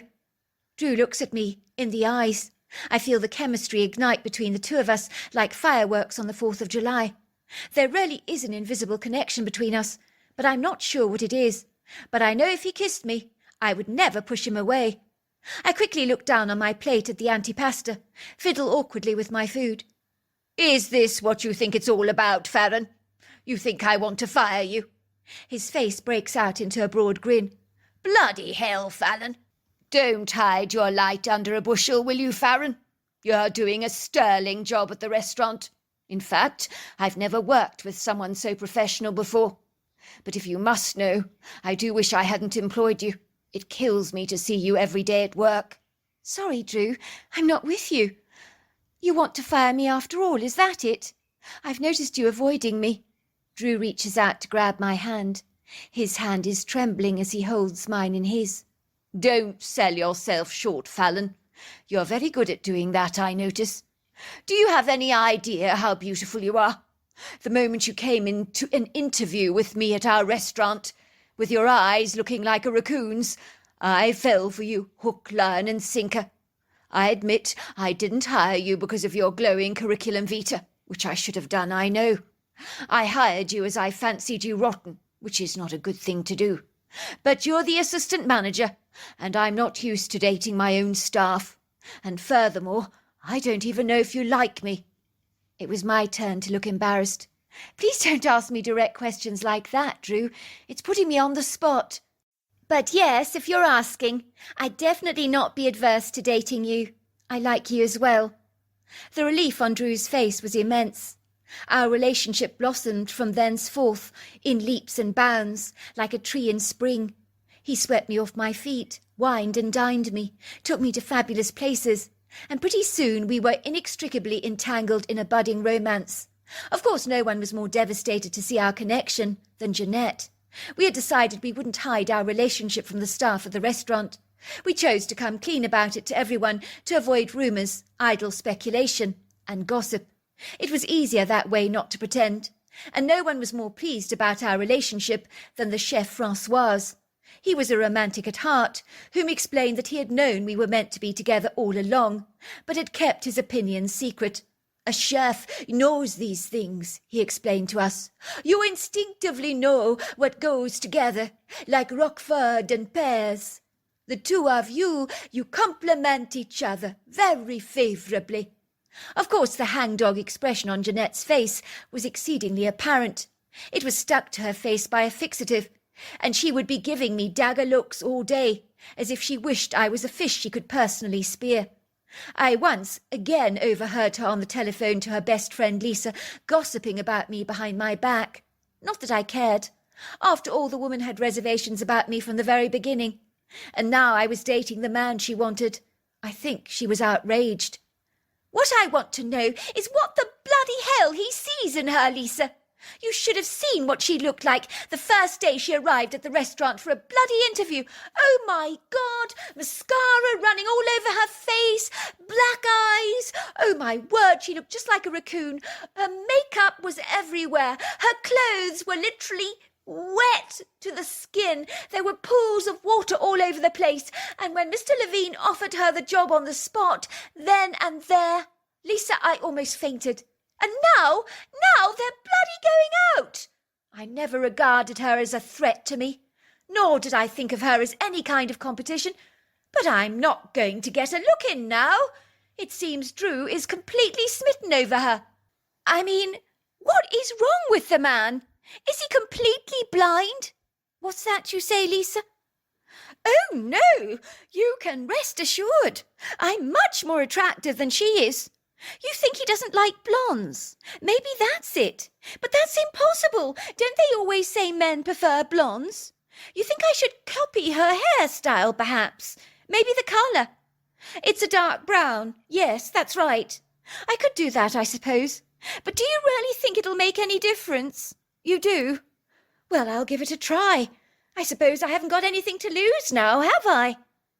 Upon hearing that telephone conversation, I realised that Jeanette would still keep trying to date Drew or grab his attention in some way. And a day or so later, she certainly arrived to work with the identical hair colour and style to mine that made her look completely different, but she never got Drew's attention apart from a faint passing comment. "Nice hair colour, Jeanette. You look very different, but I quite like it." My relationship with Drew was a whirlwind romance, and before I knew it, he'd asked me to marry him. I didn't say no. I wanted nothing more than to spend the rest of my life with him. But every time I returned home to my family house, I hurriedly pulled the engagement ring off my hands. A solitaire ring, a square diamond, sparklingly beautiful. I clandestinely hid the ring box in my bag. I just didn't have the heart to tell my mother about the engagement, even though she should have been the first person I told. But despite how close our relationship was, I couldn't tell my mother my happy news. I had never kept anything from her a day in my life. But this was different. Very different. I wanted more than anything in the world to tell her. I really did. But I couldn't do it. I was like a wet sponge, saturated with so much guilt. I knew if my mother knew I was getting married, she would also know I would be leaving home, and that I would be the last fledgling in her nest that was about to fly away. Of course, my mother had met Drew, and had gone so far as to mention to me that she thought he was a terribly nice gentleman. But I hadn't failed to notice the wavering worries in her eyes, as if she could smell wedding bells lingering in the air, which meant only one thing. Her little chicklet would be leaving home soon. Of course, my father was on to my secret. I'd told him all about it. He was delighted for me, but he agreed we couldn't let my mother into my news. Not yet. As let's just say he knew how it would pull the wind out of her sails. "Oh, darling, I'm thrilled for you. I really am," he said, cradling me in his arms lovingly. "And Drew, he's a very good gentleman." I could see that my father was torn between a rock and a hard place. On the one hand, he was so delighted for me, delighted that I was getting married. But on the other hand, he knew about the emotional upheaval and turmoil it would unleash in the household when I did finally leave. It would be like a huge gaping hole in my mother's life, something that would be terribly hard for her to fill. Drew decided that I really needed my mother to know about our engagement, and that we ought to take the bull by the horns and just tell her the truth. It was easier said than done. It wasn't fair, he said, to keep her out of the picture like this. She was my mother, after all. We couldn't wrap her up in cotton wool all her life. I knew he was absolutely right. "Yes, life can be cruel, Farron," he told me. "Yes, your mother will be devastated that you're leaving home. But she needs to appreciate that you've outgrown the nest, that you're starting a brand new life of your own. She has a lot to look forward to, does she not? Grandchildren, so much more. But you need to reassure her. Tell her she'll always be a big part of our lives. And of course she will. She'll never lose you. You'll always be her daughter. You need to tell her that. Now I've come up with what I consider to be a phenomenal idea. I know the perfect setting where you can tell your mother our news. It's a peaceful, tranquil sanctuary, a glorious wood grove that fringes the edges of a friend's farm of mine, an hour and a half away from Seattle. I could get Francoise to prepare you and your mother the most delectable picnic and the most phenomenal cold menu. I'll get him to go out there and set up for you perfectly in the wood grove. You can bring out the French champagne and reveal our secret to your mother. I think in a convivial atmosphere like that, things will go a lot smoother than you may think. Well, what difference would that make, telling her in a woods or in a restaurant? I asked Drew. The results are going to be exactly the same, are they not? I'm still going to be ostensibly breaking her heart. I always believe the environment upon which you orchestrate a decision is significant, or where you choose to share a secret. It's the trees in the wood grove that will be grounding for the both of you. Did you know that trees can stabilize your mood, give you courage and confidence? The best place to tell your mother something like this is by the trees, a perfect peaceful sanctuary that will help her ground her emotions. You really believe it will work? I ask him, looking at him sceptically. I know trees are grounding. I've heard that before. I get why you consider a peaceful sanctuary a good place to tell her, but I'm still not sure you're right about any of this. I remember when I asked you out for lunch in the fire room at the Hotel Sorrento. I only had the confidence to ask you after a walk in the grove of trees. I don't know what it is about trees, but they give you strength you don't even know you have. I remember that day, the trees were almost whispering to my gut, "You can do it, you can do it." And then I took the bull by the horns and just did it. And you can do exactly the same. Well, if you think it'll work, I'll do anything. I mean, what have I got to lose? I knew I couldn't keep my mother in the dark for very much longer. She suspected that things with me and Drew were becoming a lot more serious, because a mother notices things like that. And my mother had discerned I had a glow to my face. She'd even said as much to me in passing one day. "Why, you're positively glowing, sweetheart. You look like you're in love." I had said, "Don't be ridiculous, Mum. You don't know what you're talking about." "It's true, isn't it?" my mother had said. But I had bustled away as quickly as I could to avoid any awkward questions, which possibly highlighted that I was nursing a deep secret. And so it was at 6 o'clock in the evening, after my mother and I had shared a day of pampering together, being spoilt at a fabulous spa. I was now taking her out to a dinner venue, or shall I say to a secret picnic location in the heart of a wood grove. My heart was pounding in my chest. I was so afraid, as an overwhelming feeling of dread confiscated my confidence. I was having serious misgivings about going through with this plan. I could already envisage my mother's gutted expression upon her face when I spouted the dreadful news to her. I was feeling so racked with an all-consuming guilt, a rueful, contrite anguish about telling her something she would definitely not want to be hearing.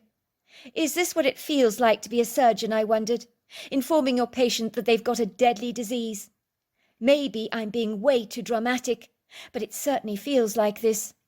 "Where are we going?" my mother asks. "I mean, what restaurant orders you to wear casual clothes and walking shoes?" "I'm not saying anything," I respond. "It's all a surprise." "Darling, you know I'm not good at surprises.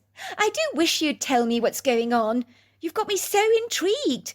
I've had such a fabulous day. You've spoilt me so much. I mean, the spa and now this. Wow, I don't know what to say." We drive out of the illuminated streets of Seattle into the heart of the countryside. There's not a street light in sight. It's tenebrously dark beyond our car lights that cast their dazzling beams of light along the long, lonely, isolated ribbons of road. I roll past the vertical silhouettes of the trees, past meadows, farms, barns, all that seem to appear like hazy, obscure cardboard cutouts. Even the light of a silvery moon does not make much progression on this dominating darkness that has seized the night, holding the moon to hostage. But I suspect a clandestine cloud cover is responsible for its hazy appearance. Me and my mother haven't seen a car for many miles. Well, not since we turned off the interstate, that is, accessing the narrow tributary of roads which curl and wind through the countryside in long, dusty, sweeping contours that announce the remoteness of our location and highlight our extreme vulnerability. But my GPS in this regard is my quintessential lifeline. If it gives out on me tonight, I'm in serious trouble, as my sense of direction leaves much to be desired. I had been forewarned by Drew about some of the undulating rugged roads that could await us on the last part of the journey here, like hellishly challenging obstacle courses strewn with rocky litter. I'm shocked by the potholes and jagged stones we encounter along our way. My SUV begins to jolt and shudder. Its rubber tires heave, groan and squeak, scrambling down the long ribbon of white dust, while pebbles on the road ping in retaliation at the undercarriage, as if seeking revenge for my stirring them up in such a frantic frenzy. Finally we reach the large open farm gate that was so badly eroded and faded by time, it was not even visible, the sign that is. but thankfully my GPS announced we had arrived at our destination. You have arrived at your destination. I sigh with relief for small mercies. I drive down a long, windy driveway that may at one point have been asphalt, but it has been completely overtaken by turf. We can't get an impression of this place. It is drenched in an inky blackness. I just see the vertical towering shapes of the alpine trees shooting up into the sky, along with the dense silhouettes of the billowing vegetation, as well as the symmetrical shape of a distinctive farmhouse with all its lights out. It is very airy and quite spooky seeing everything in your environment shrouded by an intense blackness. But in the furthest distance we see hundreds of pinpricks of glitter that obviously are the little lanterns highlighting our way to the woodgrove. The farmhouse is swathed in darkness. It almost appears haunting, as it retreats into the shadows like a reticent, self-effacing friend. Drew had told me that the farmhouse was only used by the owners during the hunting season, so it would be unlighted, but I had never imagined it to be so dark, oppressive like this. I don't mind admitting that it was a wee bit unsettling for me.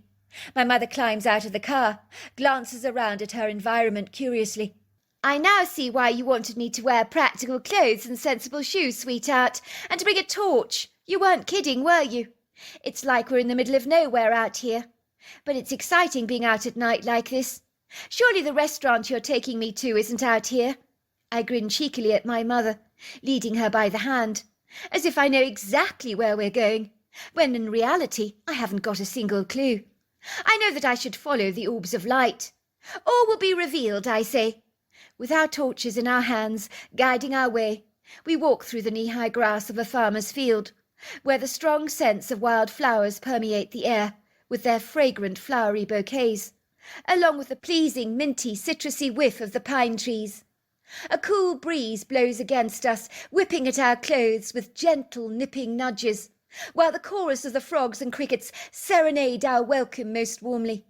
We follow the generous trail, lighted up by lanterns that edge the pathway so elegantly that on either side is regally flanked by the tall, imposing, gallant, statuesque bodies of the trees that jiggle their boughs gently in the wind, as though they're welcoming us into the woodgrove too. I suddenly feel as if I'm among friends.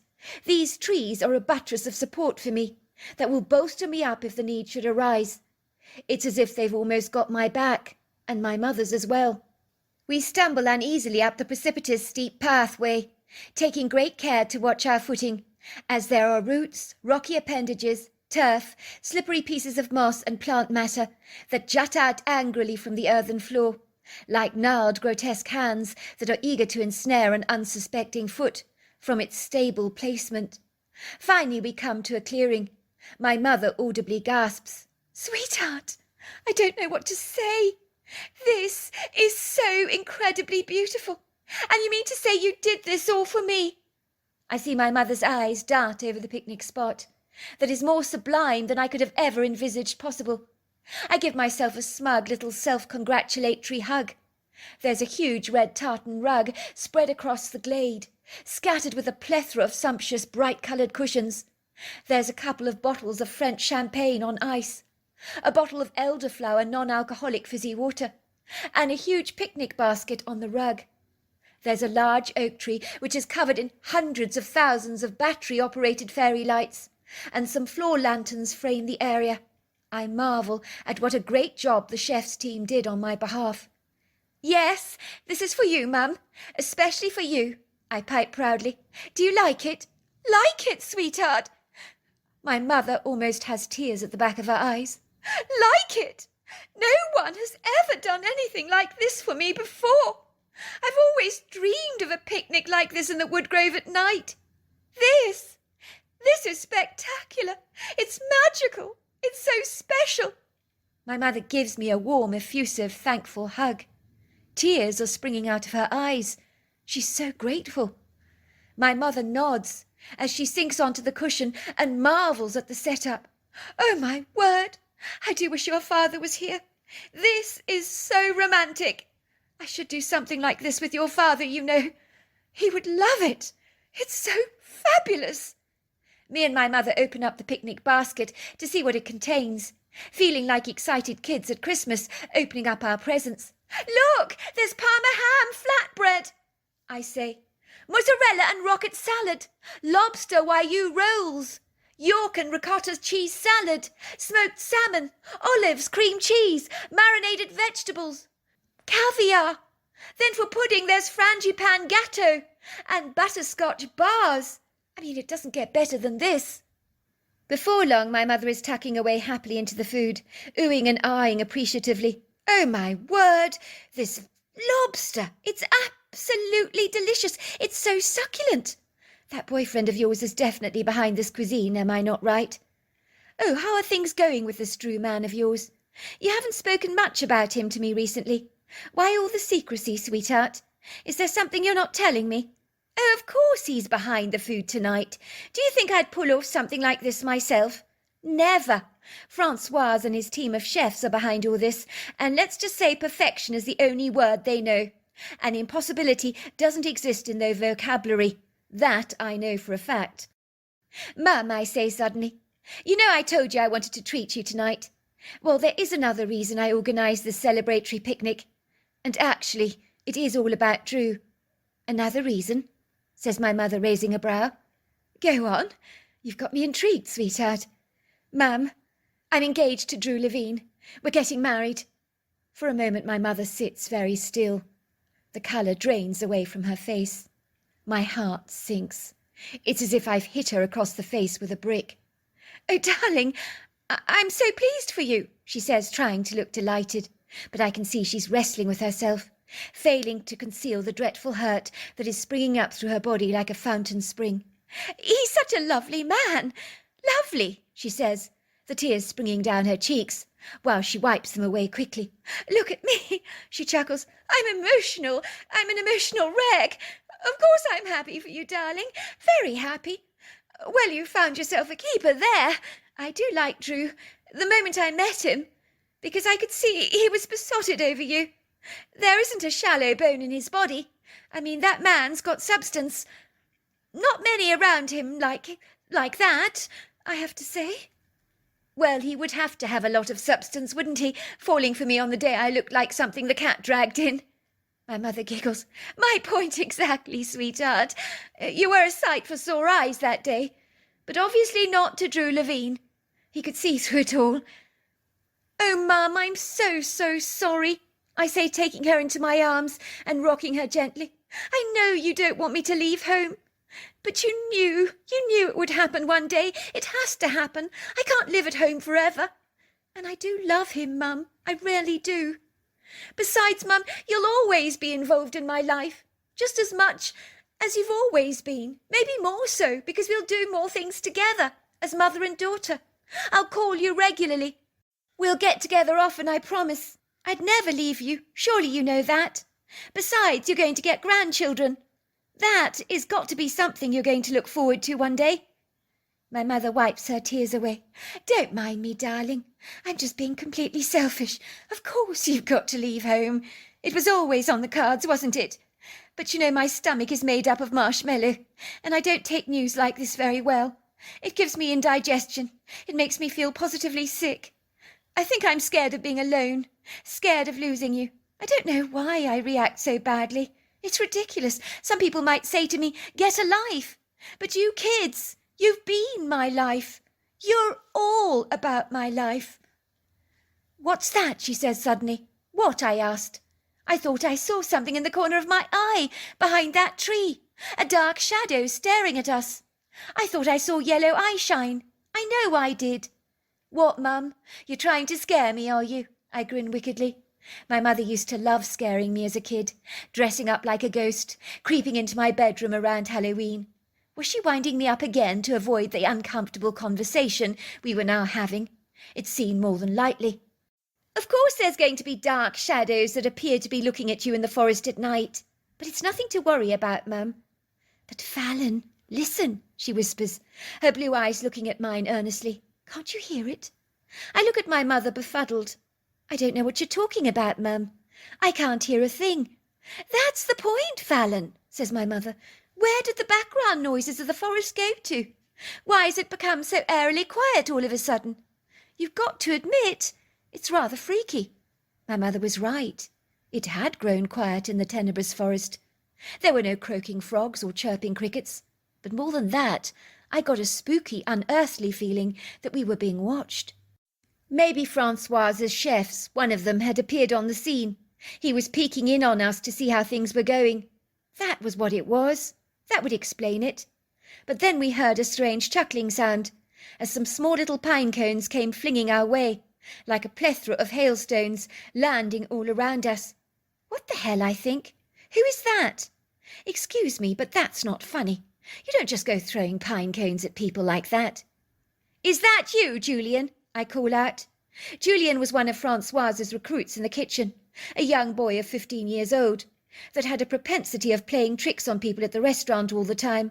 One day he put a frog in my purse. I nearly screamed when it hopped around the restaurant, scaring many of the diners that were astonished to see a frog jumping around the place. I think people thought it was one of the frogs that the chef uses to make frog's legs, but not so. Julian had planted it in my purse. Julian, is that you? I call. Get over here right now, I demand. He's over there, said my mother, behind that tree. Don't be too tough on him, darling. He's only having a bit of fun. I marched towards the tree indignantly, reaching out for Julian, who is still hiding behind the tree. But not for much longer, not if I have anything to do with it. It's one thing to play jokes at the restaurant, but not out here in the middle of the darkness. I suspect he's come to the farm to clear up after us and has decided to pull a stunt on us just for kicks, as that's the sort of thing he would pull out of the hat every time. I often wonder why he wants to be a chef in the first place when he's such a trickster. Everyone thinks he should be a magician. I pull at him hard, as if tugging a naughty little toddler out of its hiding place, but I find that my hand is tugging this long hair. I immediately retract my hand, as if I've burnt myself on a gas hob. Something feels odd about this. It doesn't seem like I was pulling at Julian. I touched something else, but what, I can't imagine. I quickly shine my torchlight on what appears to be a very reluctant, tall, hazy silhouette, whom is not too pleased to have been caught, and the interfering light of my torch has only added to the critter's discomfort, as, of course, my torchlight is exceedingly blinding. I can feel an awe-consuming, powerful presence even before I see it. It's sobering, to say the least. I'm in no doubt it was this being that had silenced the forest. It was like everything had bowed to its reverent authority, like the kids in a classroom becoming hushed when the headmistress enters the room. My heart jumps into my throat, thundering so violently that I can hear every drumming, vibrating beat. In a trice I find myself staring into the golden yellow eyes of a Bigfoot. We lock eyes for a moment, staring at each other in a moment of still, bewildered silence. Everything in the background seems to fade away into oblivion. For a moment, it's just me and this Bigfoot that exist in this fragment of time. The Bigfoot looks at me. I just know he's reading my thoughts. He's reading my mind like a book.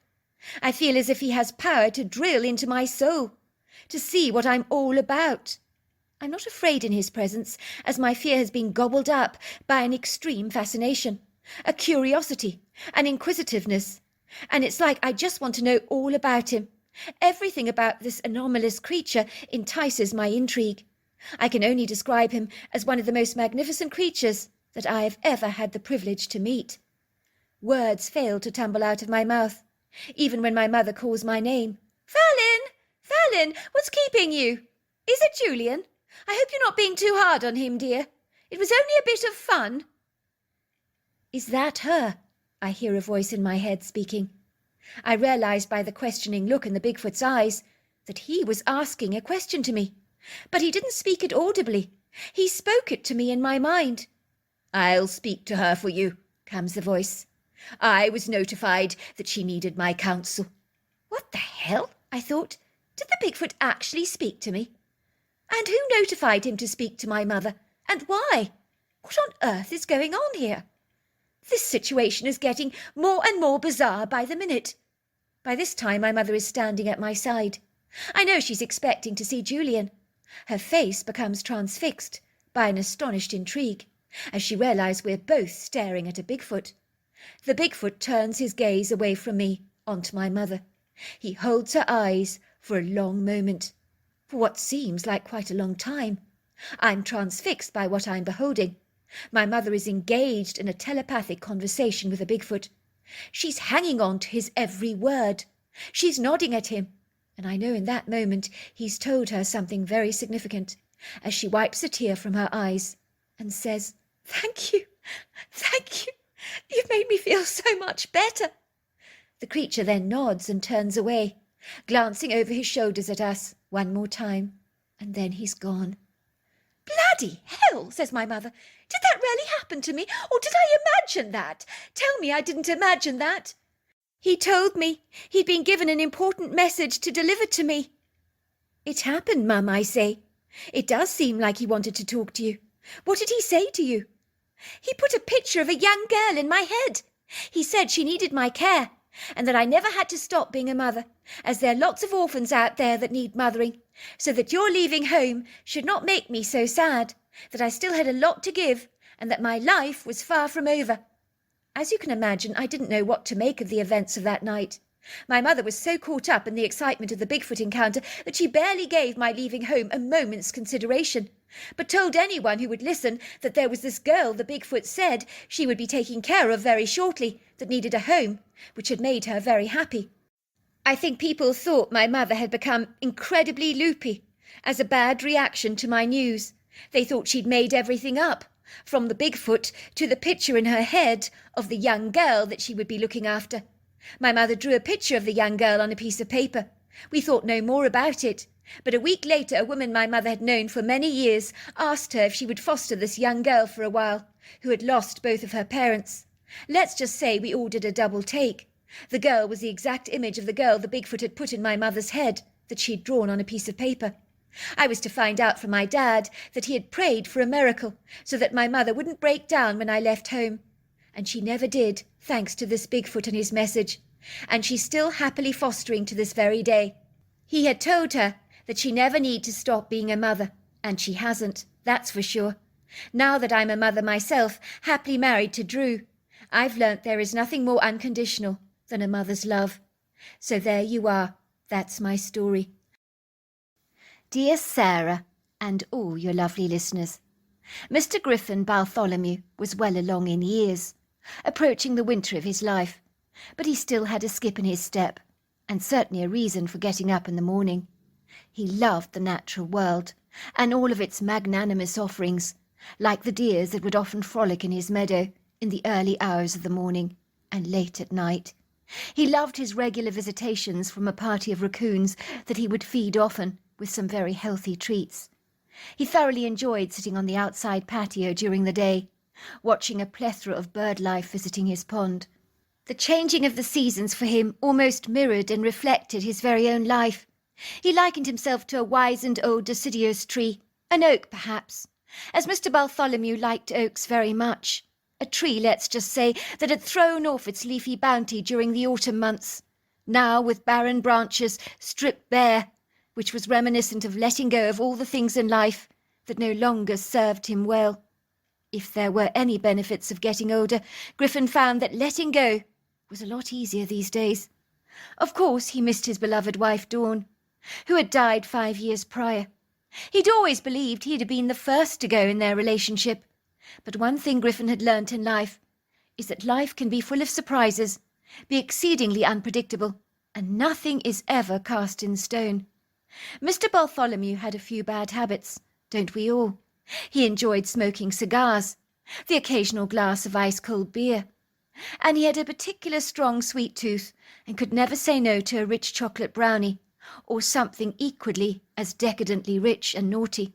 But he was a believer that spoiling oneself was a very significant part of life. Dawn, on the other hand, had been so regimental in her diet when she was alive, never smoked a cigarette a day in her life, never touched a drop of alcohol, watched her diet like a hawk, avoided sugar at all costs for well over 10 years. No one had been more surprised than Griffin himself when his wife beat him to the goalpost by dying so fortuitously, in a manner he had never envisaged or anticipated. Dawn had been so fitness-conscious all her life, consuming goji berries at the rate that squirrels actually eat acorns, not because she actually liked them, but due to their impressive antioxidant content that was guaranteed to make you live forever. "I don't understand why you have to eat so many of these dried berries," he'd said to his wife. "Isn't that a little too extreme? I mean, why do you eat them, if you don't even like them? I'm sure there are a plethora of equally good foods on the market that you might actually just like, that are still loaded with beneficial antioxidants." "Nothing to beat goji berries," his wife had insisted. "They may taste horrible, but have you seen the literature on these things? The antioxidant activity on them is through the roof." Griffin knew his wife got terribly excited about every new health fad and scientific breakthrough in natural medicine, all extracted from plants, that came on the scene, like you or I might become enthused about going away for the weekend, as anything to do with breakthrough discoveries in healthcare and science aroused her interest with a fervent zealousness that Griffin found more than a little bewildering.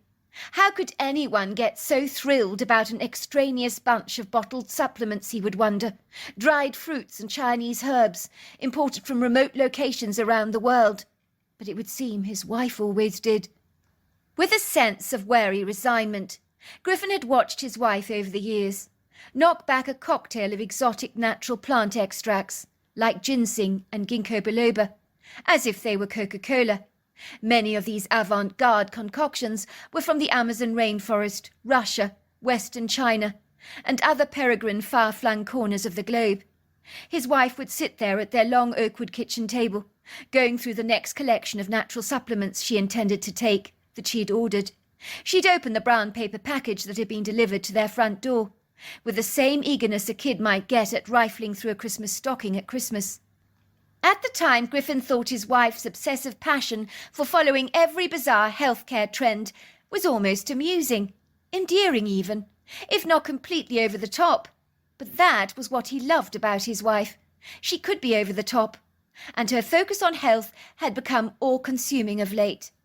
"If your body's in peak condition," she had explained to Griffin, "then disease cannot strike you down." Griffin's wife was gregarious, passionate, enthusiastic and positive about everything. The kind of person who saw the cup was full, even when it was running on dry. Many people enjoyed basking in the sunshine of her enervating ebullience, although even her best friends had to draw the line somewhere, and told Dawn her preoccupation with her health was way too extreme. One of Dawn's best friends, a well-upholstered woman called Philippa, who was solid and reliable, sturdy and steadfast, like an unyielding piece of hardwood furniture, had told her in no uncertain terms that Dawn should live a little, enjoy a piece of cake from time to time, as her healthcare regime was far too regimental, too restrictive. "You're allowed to have fun," she had told Griffin's wife, but Dawn refused to listen to such sagacious advice, to her detriment, it would seem. Griffin shivers with horror as he reflects on the day his wife died, with a wary, grudging reluctance. It's an indelible memory he'd like to eliminate from his mind, abandoned like a wild bird you release into the wilderness, but keeps coming back to you again and again. This was a memory that Griffin would rather not entertain. It stabbed at him like a knife pounding through his guts, over and over again.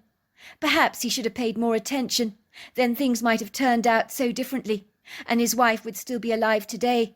But the benefit of hindsight was so damaging, and he knew that self-recrimination was never going to bring his wife back, and would only serve to bring his mood down.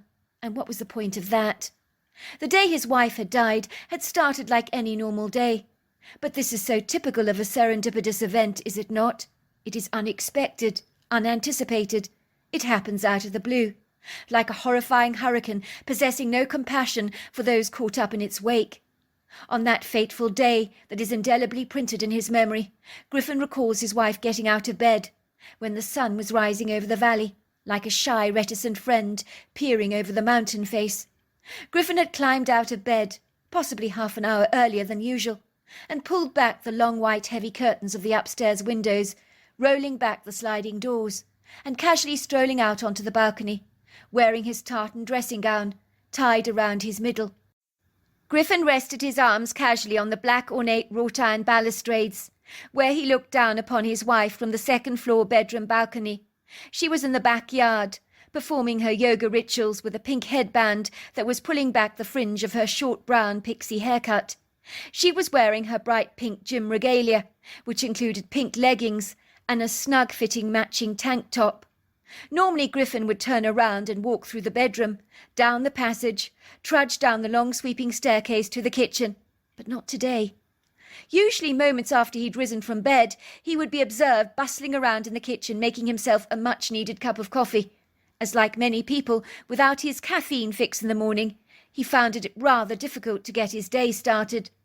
Of course, Dawn, being Dawn, had tirelessly told him that caffeine was a bad habit that needed to be kicked. But as far as Griffin was concerned, life would be a lot less pleasurable without his regular cup of coffee in the morning, and this was a vice he had no intention of giving up. On this unassuming morning, something snatched his attention, like a long plastic band that tugged him towards his wife, where he found himself watching her so much more attentively than usual, as his wife practiced yoga and meditation every single day. Why was he driven to watch his wife so intently this morning? He couldn't be sure, but he was certainly caught up in the moment, gripped by an incongruous, irrational, almost outlandish need to drink in this familiar scene, not knowing that it would be the last time he ever saw his wife pose on that grass again.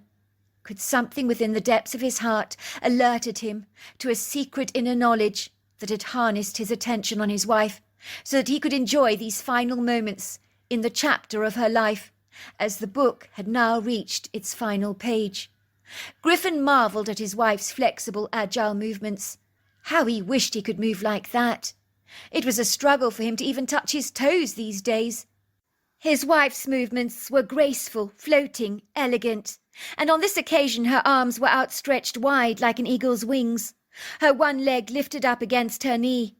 She remained stoically composed, standing on the remaining leg for a long while, with an impeccable balance like a bright pink flamingo. Griffin smiled to himself, struck by how beautiful the scene was that was unfolding before his eyes.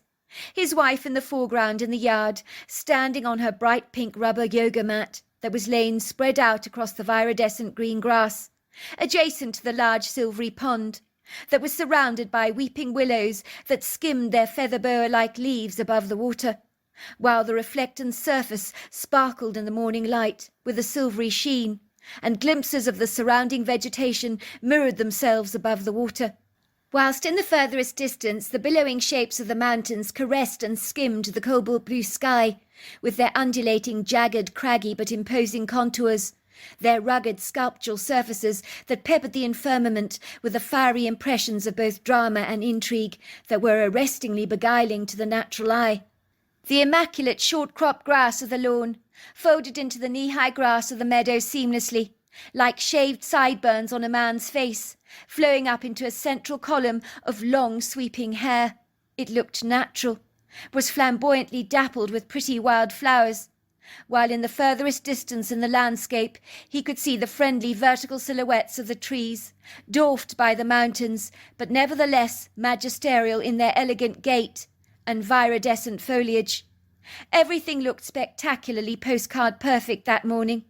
For a fleeting second, Griffin seemed to melt into the view, rather like white chocolate being folded decadently into fluffy white meringue.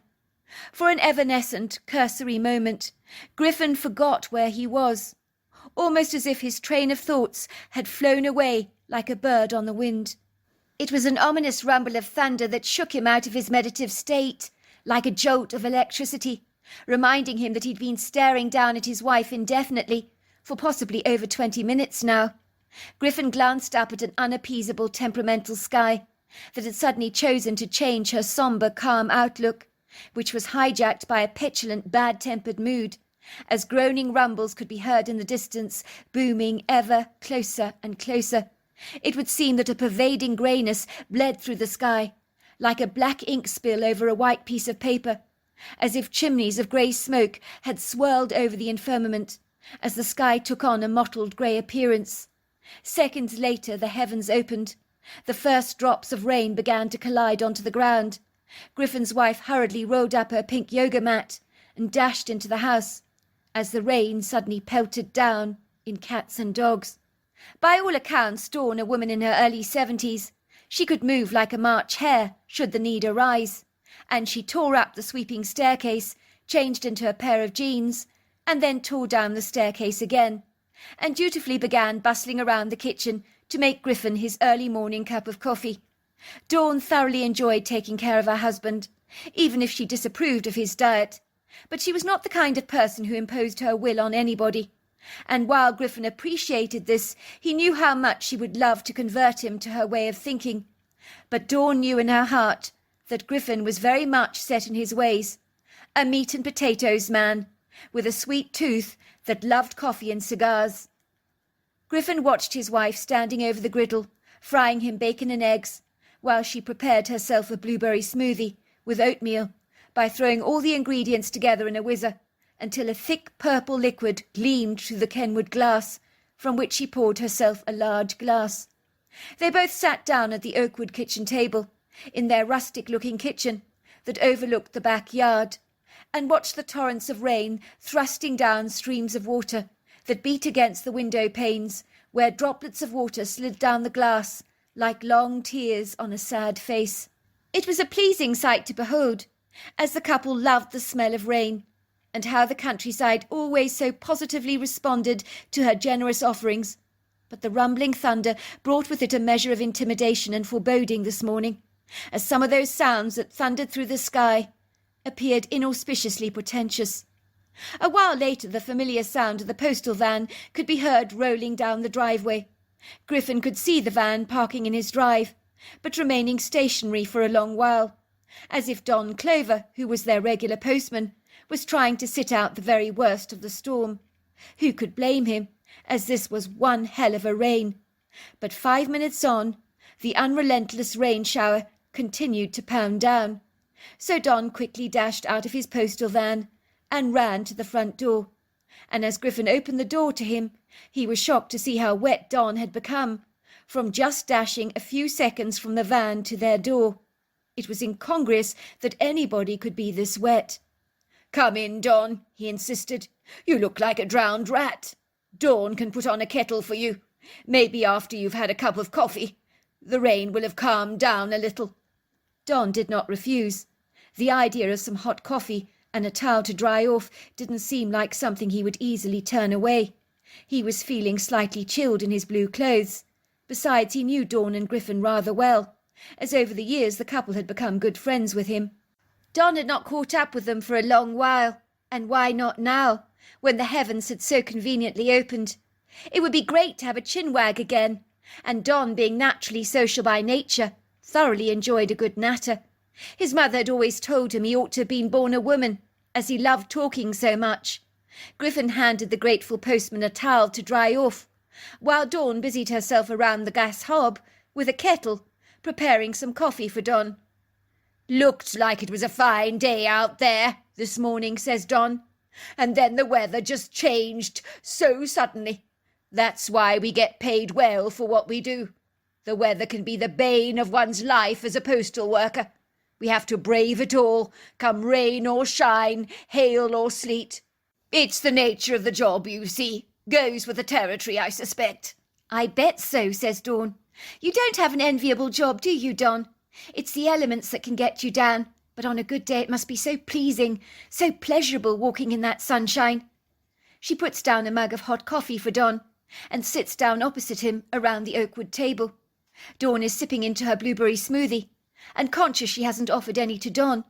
"Would you like some of my blueberry smoothie, Don? It's packed with antioxidants. It's so good for you. I've got plenty going."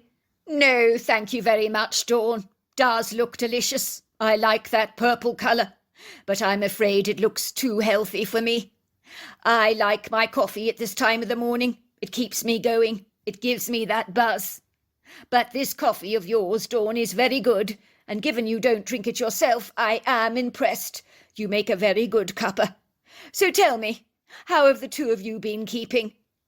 Don puts the post down by Dawn's side, along with the brown paper package containing the supplements she ordered more recently. "I see you're still ordering your mysterious brown paper parcels from abroad. I'm champing at the bit to try and guess what it is that you have delivered so regularly from all these exogenous locations. It's a game I play as a postal worker, you see, trying to guess what is in someone's parcel. Not that it's any of my business, of course. You mean you don't know what's inside my wife's parcels? You do surprise me, laughs Griffin, who's taken a seat next to Dawn, sitting directly opposite Don. She's been ordering exotic supplements from strange parts of the world to enhance her health. Don's brow furrows. You mean you're ordering supplements across the globe? He asks, looking perturbed.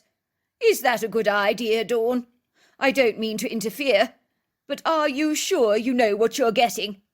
That's right, says Dawn, tearing open the brown paper package excitedly to pull out the bottles of supplements that she'd purchased, delivered to her from Western China. These kind of things, she says, handing Don a couple of bottles to examine. They're from Western China. Exotic ingredients. Look, it's not my business, says Don. Pardon me for saying so, he says, examining the bottle with a wary expression on his face. He shakes the bottle. What you order here, how can you be sure what you're getting delivered is actually the real deal?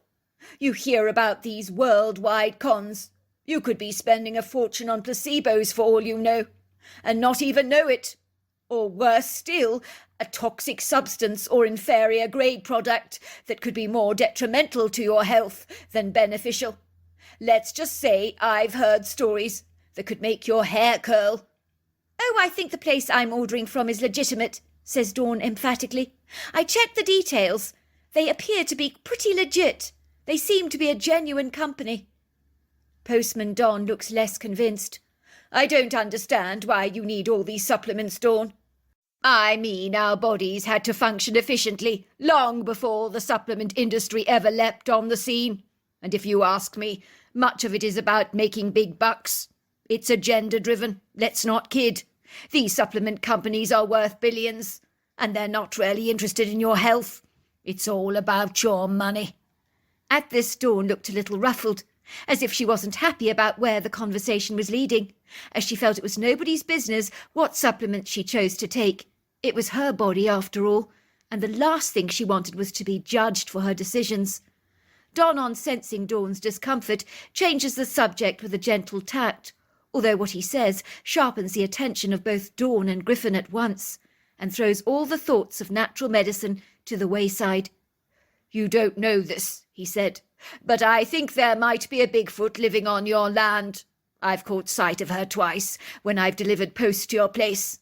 On one occasion, as I was rolling down your drive in my van, I saw this big black silhouette stooped over on your driveway, looking for something among the pebbles. I stopped my van at once. I knew that this thing, whatever it was, well, it was no bear, that was for sure. I remember sitting there and only 2 words came into my head. What the heck? What the heck is that? I remained parked in my car, and that was when the creature stood up tall and proud. That was when I knew what it was. There was no doubt in my mind. The humanoid silhouette was burly, powerfully built, taut with muscular definition. I'd seen the Patterson-Gimlin footage, of course I had. That was taken in the 60s. This was not unsimilar, although the creature's face was much more human than that, and she was very muscular, much more streamlined than the creature in the Patterson footage. Her breasts were small and pert. I would say she was about 8 foot tall, with long flowing dark hair, the colour of a black bear. She had overlong arms and a pyramid-shaped head, and looked at me through these deep-set dark eyes. They were the colour of treacle. I knew I was seeing a Bigfoot. There was no doubt. But are you sure you're not mistaken? I've never seen such an ambiguous creature on our land before. I did see the Patterson-Gimlin footage, of course, a while ago, but I thought that was a fabricated hoax. Don sighs. Well, if it was a hoax, then how do you explain the creature I saw? That bore a remarkable resemblance to it. There was no way that she was a human in a monkey suit. For a start, I wouldn't know a human being that was big or broad enough to pull off such a stunt for starters. They'd have to be Herculean in size, and you don't get men that size. I don't know why I'm telling you all this. In fact, I didn't mean to tell you at all. It just slipped out. Why should you believe me? But what have I got to gain from making something like this up? It would be a crazy thing for me to do, as it would only invite ridicule on your part. It's not that I don't believe you, Don, It's just so hard to believe, that's all. What did the Bigfoot do when you looked right at it? Well, let's just say she held my eyes for a moment. It was like we were locked in a gaze together. She stared at me. I got the sense that I'd surprised her, that she wasn't desperately pleased about being seen. But no, there was no animosity in her whatsoever. It was a look of, well, you've seen me now, so there's no point in my hiding from you. Was she scary? Well, as I was telling you, she was Herculean. Very large, very imposing. But I wasn't intimidated. Her eyes were exceedingly intelligent. Very kind, actually. Would you believe it, she nodded at me and glided through the trees of your wood grove. She was gone like a bullet. She was that fast. I promise you your post remained in my bag for about 20 minutes. It took me that long to come to your door. I was almost incapacitated from my shock by what I'd seen, that even after the event I was trembling. My hands and my knees seemed to have a delayed reaction. Even my teeth started to chatter, and for a moment I even doubted myself. I doubted what I'd seen. I thought, no way, I didn't see that. There is no way I saw that. Imagine one day a fairy flies past you in the kitchen and you think, no way, I didn't see that. Because everyone knows those things can't possibly be real. It took me a while to digest what I'd seen. Until now. Actually, I've never told anyone about it. But why? Asks Dawn. Well, I didn't want to embrace the kind of cynical reaction I've got from the two of you right now. That's why. When something happens to you that is so unbelievable, let's just say you do begin to ask yourself whether it really happened. But you did see her again. You said you saw her twice. Don pauses for a moment, as if to reflect on the event. Well, I could see a dark silhouette one morning, moving through the trees of your wood grove. I knew at once who it was. I had my binoculars in the van with me. I always carry them as a matter of habit. As being a postal worker here in Colorado, I've sometimes seen the most incredible birds in people's trees, and I use my binoculars to have a better look. I'm a huge bird lover. So I pinned my binoculars on the Bigfoot. It was definitely her. There was no doubt about it. And the weirdest thing was when my binoculars focused on her, she was actually waving at me through the binoculars as if she knew I was looking right at her, and she was terribly friendly. I was almost shocked. I think after she saw me, she suddenly regarded me as a friend. It was rather peculiar, but that was her approach, I suspect. Wow, says Griffin. Me and my wife have lived here for over 50 years. We've never seen sight or sound of her. But you just deliver our post and you get to see her twice. It doesn't seem desperately fair, does it? Even our two kids that left home 20 years ago never saw a Bigfoot. But I've heard of people who've claimed to have sightings in these parts. But why is it never me? It's never ever me. It's always someone else that gets a look. Well, as a postal worker, I guess you notice things. Sometimes you live somewhere all your life and you don't notice what is staring you blindly in the face. It's easy to overlook things, you know. And that Bigfoot would be very hard to discern unless you knew she was there, because she almost looks like the colour of the tree branches, and like the stumps. If she stood very still, you might actually think she was a tree.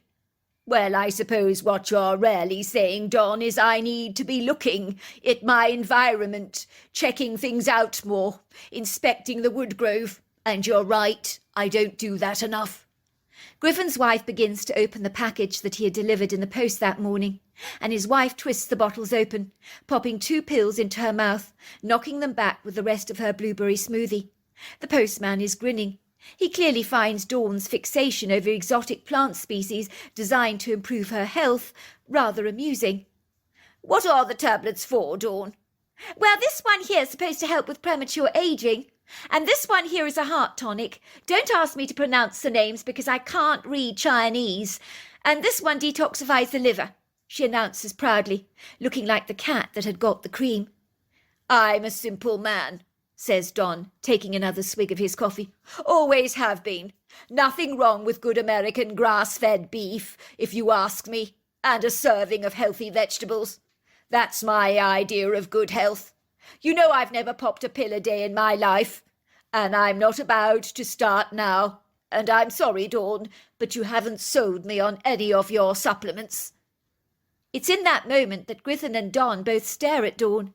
She suddenly starts behaving strangely, moments after imbibing those tablets. Her eyes are rolling in the back of her sockets, and a hand is clasped on her face. She looks like a chipmunk, as her cheeks seem to have suddenly swollen. She mumbles something strange, pointing to her mouth. Her eyes look pleading. Don and Griffin run over to her instinctively, for they sense something is terribly wrong, as within moments Dawn appears to be struggling to breathe. Her tongue has ballooned in size. It appears to be blocking her airwaves. "Oh my God," says Don. "We have to help her. I think she's had an allergic reaction to those pills. You know that they get those, what are those things called, those allergies to peanuts. I think she's had an allergic reaction to the pills she's just taken. Her tongue appears to be swelling up. We have to call the emergency services at once." Time was of the essence, but it seemed to slow down. It was like every second seemed to last an hour. But by the time the emergency services had arrived in the pouring rain, it was all too late, as Dawn just slipped away and was gone. The two helpless men felt impotently feeble in their frantic, desperate efforts to save Dawn's life. Of course, the coroner had confirmed Griffin's worst fears, that his wife had had some kind of anaphylactic shock, which had never been anticipated. Griffin had tried everything in those last moments, but there was nothing he could have done to save his wife's life. "Mr. Bartholomew, I'm so sorry for your loss," the coroner had said. "This isn't the first time that natural substances people have ordered from abroad have been so deadly. I've seen it a lot with weight loss products, where people randomly drop dead for no reason at all. The problem is that although natural supplements can be revolutionary to our health, they can also be deadly. You see, Mr. Bartholomew, just because something comes from nature doesn't necessarily mean it's harmless or even safe. Sometimes plant medicines can interact with each other in the bloodstream, creating what we call a negative response. That's what happened with your wife.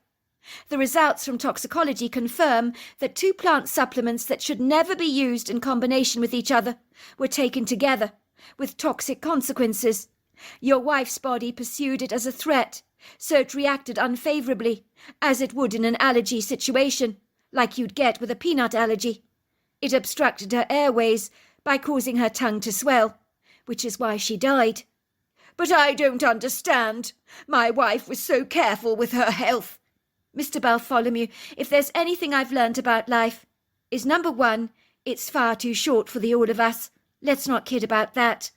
In my experience, it can be the extremes in life that kill us. Extreme cold, extreme heat, extreme diet, extreme exercise, extreme laziness, extreme fixation on healthcare supplements, extreme alcohol intake or cigarettes. And so one of my secrets for a long, happy life, based on my years of doing autopsies, is that balance is key, and enjoying life's little pleasures never harmed you, except even those should never be extreme." "So my wife would have been better off eating more chocolate cake," says Griffin, "than being so extreme over her health." "In a manner of speaking, yes. How many healthcare supplements did she take, Mr. Bartholomew?" "About 300. "My word! That's a hell of a lot. You see, that's not good. That's extreme." "Don't you think I didn't tell her that? I had my reservations about her obsession with health. I felt it wasn't good for her to pop so many tablets, like they were going out of fashion. It was ridiculous." "Let me guess," laughed the coroner. "She refused to listen to you, did she? Why doesn't that surprise me? I hear that over and over again. But your impetuous wife believed she was making positive choices for her life, didn't she, Mr. Bartholomew? She wouldn't have been persuaded otherwise, no matter what you did. So don't ever blame yourself for what happened. The benefit of hindsight can be vindictively cruel, but you can't blame yourself for any of this. Your wife was responsible for her personal choices, as you are of yours. If someone drives recklessly in a car, it's not your fault if they drove incautiously and were subsequently killed, is it? That was their personal choice. They chose to drive like that. I've had to learn to accept these things in my autopsies, that nobody is to blame except the person who actually died, because they're the ones that made those irrational choices. So don't blame yourself for any of this. Although the coroner's words had been comforting to Griffin, he knew she was absolutely right. For tearing his wife away from her healthcare supplements would be like dragging a dog away from a juicy bone. The dog is not going to thank you for taking it away. Griffin and his wife had respected each other's differing opinions on alternative medicine, but despite everything, it was difficult not to feel pangs of guilt about something that could so easily have been avoided. But throughout their marriage, Dawn had never been allergic to a thing a day in her life. So how was he to know that two healthcare supplements would interact with each other, with toxic consequences that were lethal? It had been challenging adjusting to life without his wife, Dawn, but Griffin knew he would manage on his own. His life was fueled by many passions, and although one of them had been fortuitously extinguished, he knew he would pursue his other interests, as there was still life in the old dog yet, and Griffin had much he wanted to live for. He thoroughly enjoyed taking regular walks in the woodgrove, listening to opera music, reading books, turning his hand at something creative in the kitchen, as, believe it or not, Griffin could turn out some excellent dishes when the need arose. One night, as Griffin sat up in his living room, resting his back up casually against the L-shaped couch, with his legs comfortably stretched out before him, he was listening to opera, his favourite being Mozart's The Magic Flute, and Luciano Pavarotti's Rigoletto, while knocking back a delicious glass of high-quality red Pinot Noir, as the cheap stuff went straight to his head and always brought on one of those ghastly migraine headaches that was almost impossible to shift. Griffin had always adored opera, but after he drank his wine, he began to slip into a deep sleep, with a light blanket covering his legs. Griffin awoke with a start from a deep sleep, shocked to discover that he was still lying on the couch. It was so dark in the living room by now, as the curtains to the sliding doors had not been drawn, so fortunately soft moonlight cast its ethereal silvery shadows across the room, distinguishing the solid familiar features in the living room, from the mantel to the upholstered chairs, the coffee table, the sideboard, all that Griffin knew very well. Even if he was stumbling around in the darkness, he could easily discern roughly whereabouts each item of furniture was actually located. That was when he heard the strange tapping sound. At first it was gentle, but also persistent. And then as he turned to look at the glass sliding door, he nearly jumped out of his skin. There was a dark figure standing there, with its head pressed against the window, looking in at him. It was the scariest thing he'd ever discerned in his life. His first thoughts were, "What the hell is that?" And for a second his blood ran cold. There was a monster standing outside his sliding door, looking directly in at him, and by the dusky, dense silhouette, this thing was easily 8 foot tall, possibly more. For a moment Griffin could not react. It was like his mind was not in alignment with his body, as if there was a disconnection, almost as if his natural reflexes were not firing on all cylinders. Griffin remained frozen, staring at this huge form, looking at him through the window. What the hell is that? He then remembered Don the postman talking about a female Bigfoot. Was this her? And if it was, why was she tapping on his window? What could she possibly want with him? Why was she so eager to get his attention? And most importantly of all, should he be scared, intimidated, desperately afraid? Of course he should. Was this monstrously large creature a threat to his safety, a dangerous liability, a pretentious problem? More than likely. But at this moment Griffin seemed embroiled in a bubble, in which he could not escape. The right thing to do was, of course, to rush forward as quickly as he could and bolt the sliding door, turning the lock in the key, running and hiding under the bed, while calling for the police. But Griffin did none of those things. Griffin was compelled to move forward, inching cautiously across the parquet floor, with a hesitant reluctance, as he edged apprehensively towards the creature. It was almost as if he was sliding towards her in his loafers, as if the parquet floor had become a skating rink. Once again he could hear her tapping urgently and somewhat impatiently on the glass. When he was half a foot away from the sliding door, he saw the figure indicating to him, as if she was beckoning for him to follow her. For a brief second Griffin could swear he could hear his wife's voice from beyond the grave speaking to him. "You must follow her, Griffin." And then Griffin did not hesitate. He waved at the creature, whom seemed to be waiting impatiently for him, and went to retrieve a torch. Seconds later he was following this ambiguous creature into the woodgrove in the middle of the night. Griffin could see she was a Bigfoot as she kept turning around to check that he was indeed following her. The expression on her face was of profound concern, as if something was irking her. Griffin was not certain what he was feeling, as if his emotions were like a kaleidoscope of different thoughts, none of what he could make any sense of. Was he afraid? No, he wasn't afraid. Was he curious? No, not really. But even so, it was like a power beyond his own was grabbing him by the hand into the heart of the woodgrove, so that any rational reasoning had abandoned him. Griffin had never visited the woodgrove at this time of the night before, and was bewildered how different it appeared so late at night. Everything was so tenebrous. The vertical shapes of the trees were like dense cardboard cutouts, everything obscure and indistinct, and the precipitous trail was inundated with jagged rocks that jutted out of the earth's soil, eager to trip you up in a moment's notice. There was a soft wind blowing in the breeze as Griffin followed the Bigfoot, and then she points to a huddled-up bundle behind a bush and looks at him earnestly, as if, "What are you going to do about this?" Griffin realized it's a human form, huddled up into a ball, realizing to his astonishment it's a boy, possibly of 10 years old or more. But what is he doing in the woodgrove at this time of the night, fast asleep, curled up in a ball? "Hello, young man," says Griffin. "Would you like to come back home with me? You can't lie here all night in the woods. I've got some hot chocolate at home, and I think there's some blueberry muffins in the pantry." The boy looks up at Griffin with wide eyes, his face a picture of terror. "Don't send me back to my mummy! Don't send me back to her!" His voice is begging, pleading even. "No one is sending anyone back anywhere," says Griffin. "You can stay with me as long as you like, young man. But if you stay here in the woodgroves, you will catch your death of cold, and that is something I can promise you of. And you will become exceedingly hungry, and that won't do, will it?" The boy agrees, shaking his head. He looks up at Griffin through wide eyes framed by pink blotches that look like he's been crying a lot. He nods, so Griffin takes him by the hand and guides him back to the farmhouse. Griffin turns around and thanks the Bigfoot, who watches them as they leave.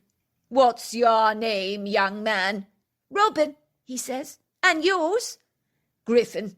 My name is Griffin. I'm very pleased to meet you, Robin." Robin's account.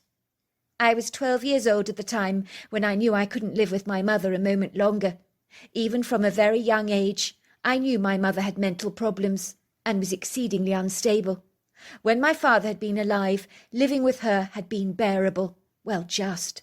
Each time we heard my mother having a blowout in the kitchen, my father would lock me up in his study with him, and we'd wait for the storm to subside. Sometimes we would play cards together, or watch something on television in his study. My father's study had a tiny refrigerator that was fully stocked with drinks and snacks, so that we were always prepared for these inopportune emergencies. My mother could be heard throwing around pots and pans in the kitchen, screaming at the top of her lungs. She would use enigmatic, inscrutable words, baffling, incomprehensible expressions that sounded like they were more Latin in origin. I had never heard words like that before, that were as alien as an ancient language. The idiosyncratic voice that emerged from her mouth during these bizarre, inexplicable episodes sounded distinctly male rather than female, almost as if my mother had multiple personalities. When she was in that weird kind of frenzied mood, when all common sense had fled her, along with her regular fun-loving personality, you knew you needed to get out of the firing line as fast as you possibly could. The kitchen became a bomb site, with pans littered across the floor and scattered above the surfaces.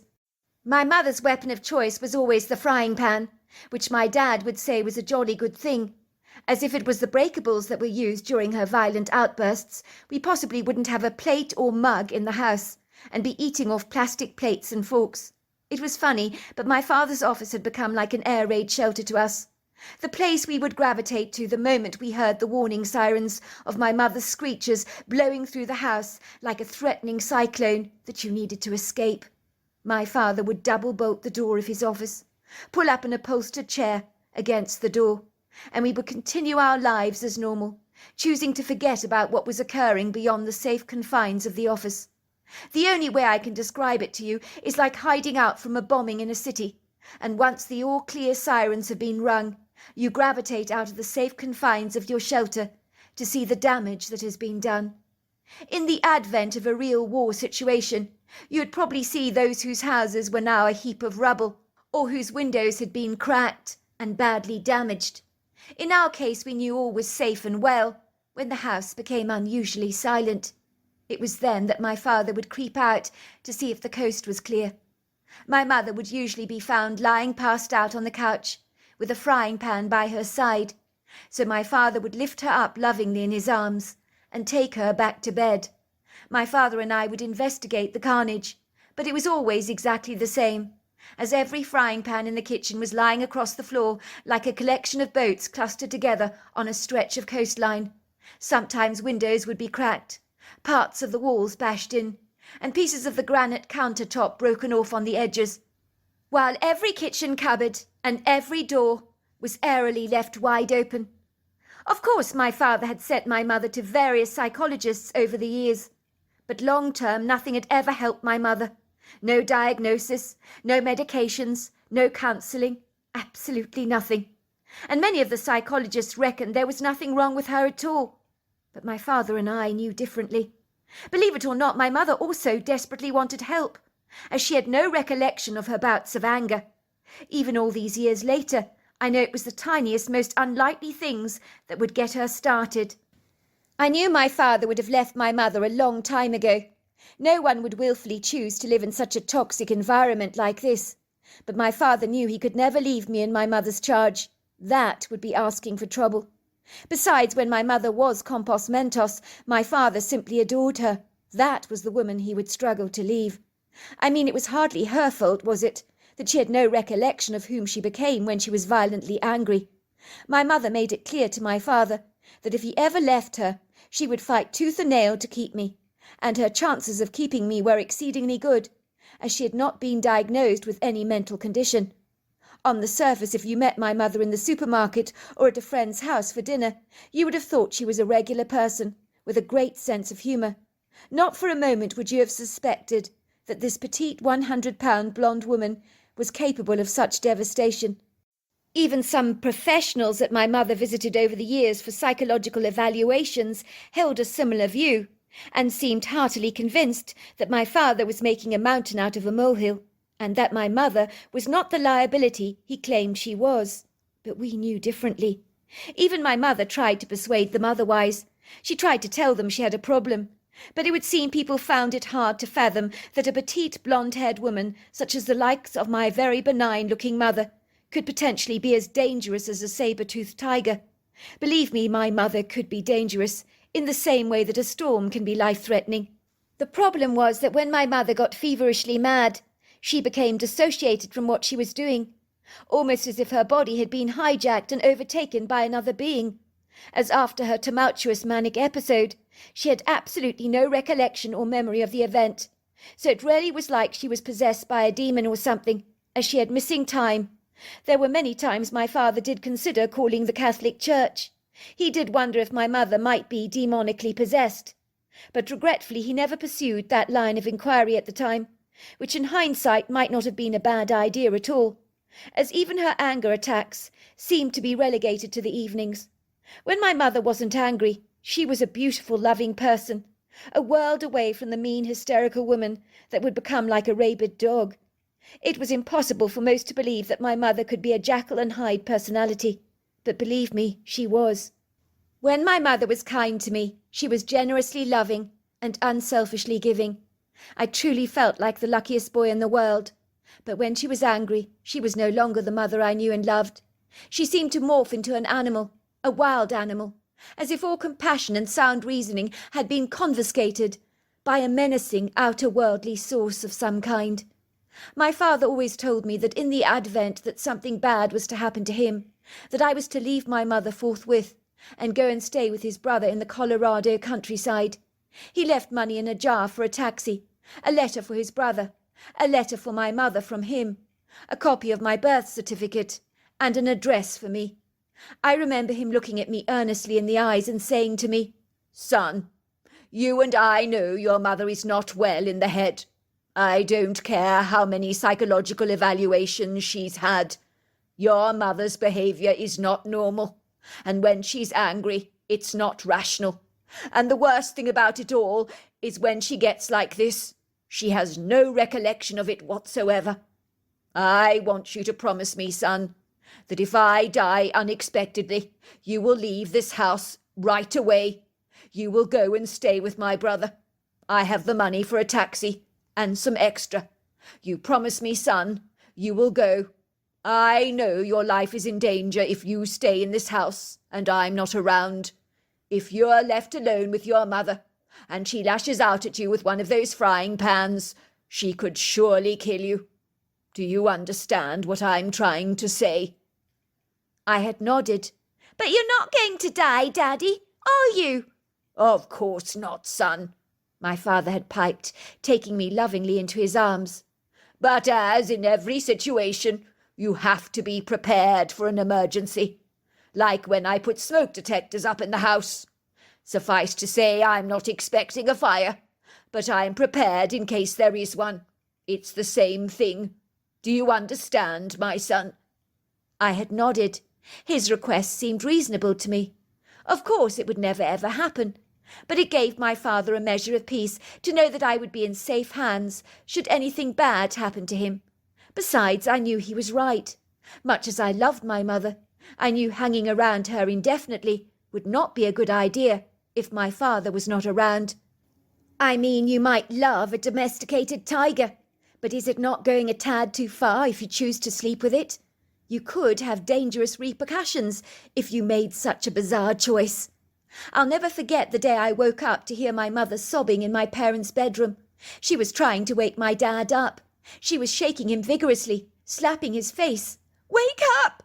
Wake up!" I could see the tears pouring down her face. I stood in the doorway surveying the scene, at first with a measure of indifference, like a crow on a yard fence. Then I piped, "What's wrong with Daddy? Why's Daddy not waking up, Mummy? I don't understand. Is everything all right?" My mother looks at me through eyes surrounded by pronounced rings of pink.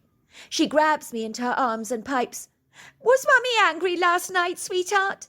Did you see me do anything to your father last night? Please try to remember. Did Mummy hit Daddy with a frying pan? Try and remember, sweetheart." "No, you didn't get angry like that last night." "But why? Why's Daddy not waking up?" I ask, the tears pouring down my face. "Why won't Daddy wake up? Why won't he wake up? What's wrong with him, Mummy? Why is he sleeping all the time?" My mother looked relieved, as if she'd been exonerated from having anything to do with my father's fortuitous demise. But even at that young, impressionable age, I could see my dad had been dead for quite some time, well, a few hours at least. It was like his body was now an empty shell. His essence had been extinguished and evacuated from him. The man lying there on the bed, with eyes glazed over like a dead fish, was not my father any more. Well, not the father I remembered. I'd never seen a dead person before. It was exceedingly distressing seeing my dad like that. Of course the coroner arrived on the scene. The body of my father was subsequently taken away. His death was deemed unsuspicious. But why had my dad died so young, without any underlying health conditions? It was more than a little enigmatic, but the coroner had insisted that my father had died of SADS, which is the adult equivalent to SIDS, which is referred to as sudden adult death syndrome, of which there appears to be no definitive cause. Death is deemed unexplainable. My mother was a woman who had few friends, as all her life she'd pushed people away, kept her distance, so she just asked for my father to be buried in a graveyard, insisting there be no funeral. So me and my mother laid down flowers at his grave in our own private personal ceremony.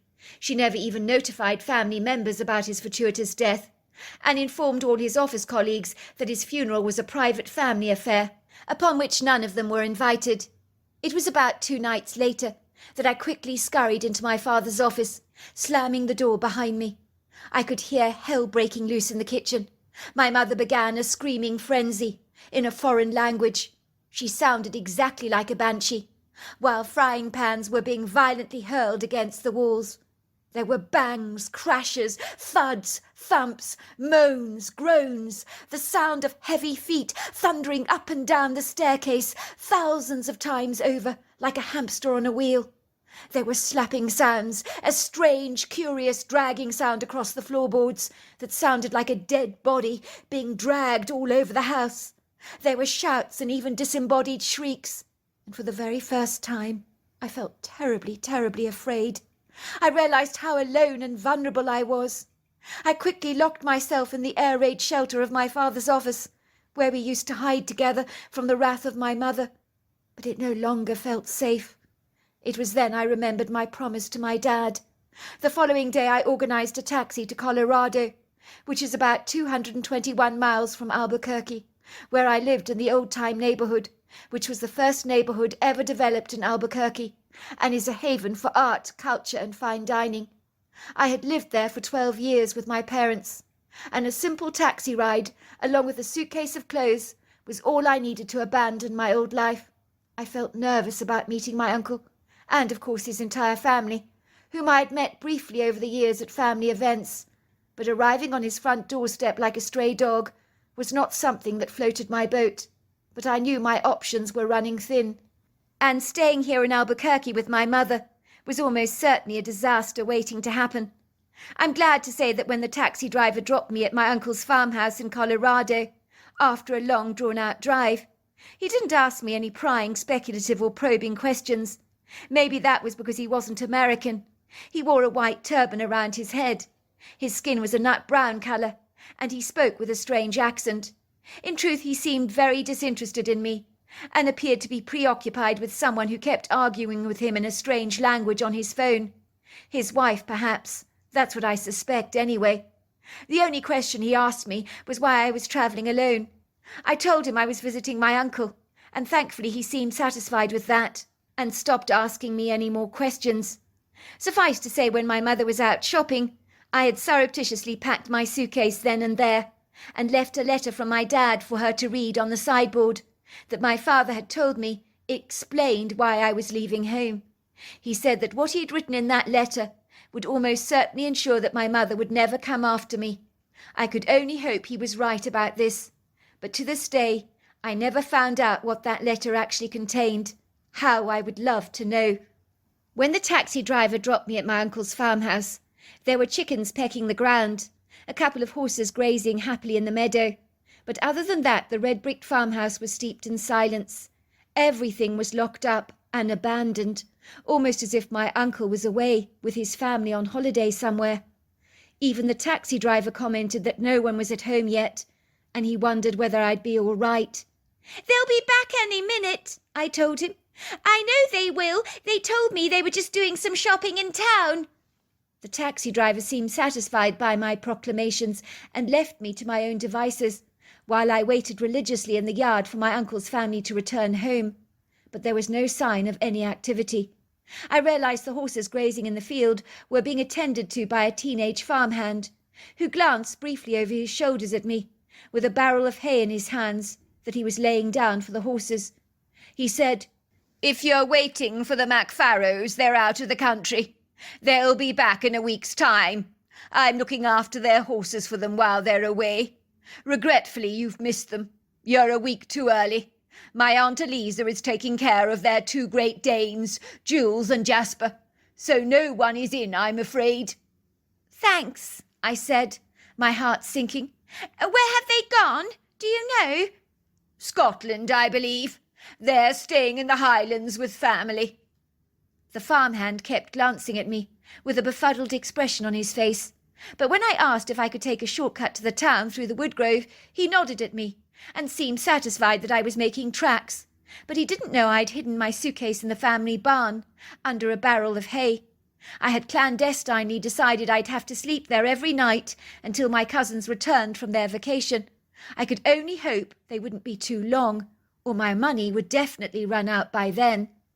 "Are you Marcus's cousin?" he asked me. "If you don't mind my saying so, I can see the family resemblance very well. You're the splitting image of him. The two of you could be brothers. I imagine you're about the same age." I nodded. "That's right. He's my cousin. We do look awfully alike." Marcus was my cousin. He was approximately my age.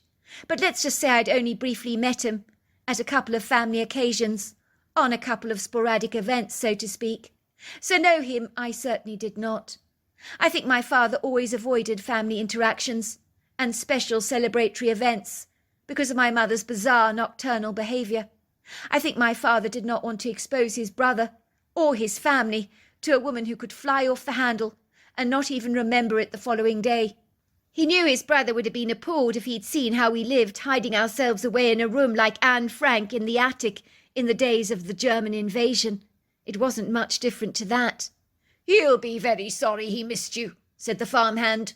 "Marcus rarely likes his friends. He's a very outgoing social sort. But as I said, you're a week too early. Come back next week. I suppose you must live around here, but I haven't seen you here before." I nod. I had never felt so alone as I did now. I mean, why did I have to appear on the scene when the whole family had bogged off to Scotland? It was so typical. It could only happen to me. Just my luck. I had Scottish ancestry on my father's side of the family. I didn't have a cell phone with me, so I wasn't certain what I should do. I had some dollar notes available, but other than that, I had absolutely nothing. I knew my cousin Abby and her brother Marcus had told me about walking through a wood grove on their farm, crossing a couple of roads and coming to the small town, where they swore that they had the best old-fashioned sweet shop you'd ever seen. "It sells sweets from the 70s, my cousin had said. "It sells gobstoppers and gumballs and flying saucers and cola bottles and sour patches and jelly beans and curly-whirly bars that you don't even get today." If I walked through the wood grove, I might find the road, and subsequently if I got to the small town, I could pick up a little food. And judging by what the farmhand said, it would seem accessing the wood grove was a great shortcut to the town. I'd have to make my money last a week, so I'd buy something from the bakery every day to keep the grumbles at bay. I waved cordially at the farmhand and walked into the wood grove, envisaging I would meet the grey ribbon of asphalt pretty soon, whereupon I could find my way easily to the town. I was impressed how clear the earthen path was. I trundled down it late in the afternoon, not even considering looking at my watch for a second. I thought the walk would be pretty straightforward, but that is if you know exactly where you're going, and I didn't. I was soon to discover the trail forked in different directions. I followed the one that snaked straight ahead, but it was like the trail never ended. I was beginning to realize something was terribly wrong. I must have accessed the wrong path. So in the end I had no idea whereabouts I was going. None at all. Unbeknown to myself, I was walking in the opposite direction to the town, and getting terribly lost in the process. It is the most intimidating experience to know that you're alone in a wood grove, and you don't know how to find your way out of it. I felt as if I was stranded in a maze. It was pretty in the wood grove, a beautiful afternoon, with the sun filtering through the canopy in soft ribbons of ethereal light that bounced off the viridescent scenery. The path was precipitous, hilly, steep, with rocky appendages jutting out of the rich earthen soil that was furnished with ferns, briars, and pretty ground covers. Then, of course, there were occasional fallen tree trunks that lay scattered across the ground, covered in a plethora of rich green moss.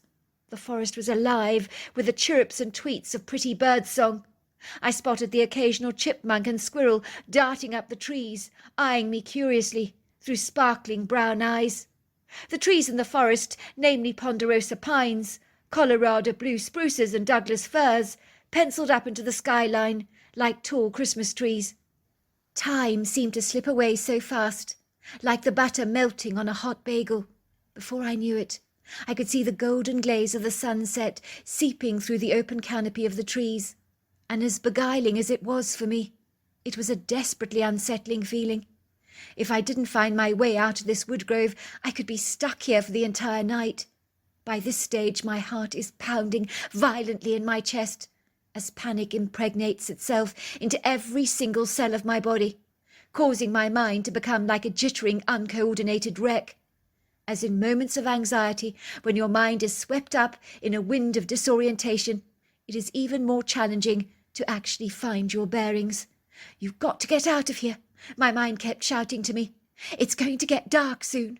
It's going to get dark soon. You could be trapped. You could be trapped. You could be trapped in the forest overnight.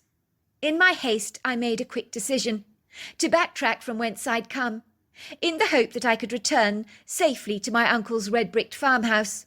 Food was now the last thing on my mind. My appetite had been vanquished by my angst that was bubbling up inside me like a boiling pot of water on a gas hob. I wanted out of here. I wanted out of here now, as soon as possible. Even my body became bumbling and disorientated. I was tripping and slipping all over the forest, over debris, over loose rocks, unsuspecting gnarled roots that hid their traps beneath the soil like predatory fish that pounce out at you unawares, catching you in an unguarded moment.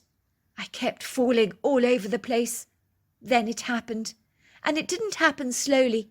Or if it did, my sense of timing was way off the mark, which was probably the case. The golden glaze of the sun dissipated like the steam from a kettle, and then the sky that peeked through the canopy developed a grey mottled appearance, which deepened drip by drip by drip, until it became tenebrously dark. I was now terribly afraid. There are no words in the English language to describe my state of mind right then. Everything in the forest was now swathed in a deep cloak of inky blackness, so that the once seemingly congenial trees became oppressively menacing as they clustered together in large groups, while a wind whistled through the woods, giving you a bodeful impression that all the trees were conspiring against me.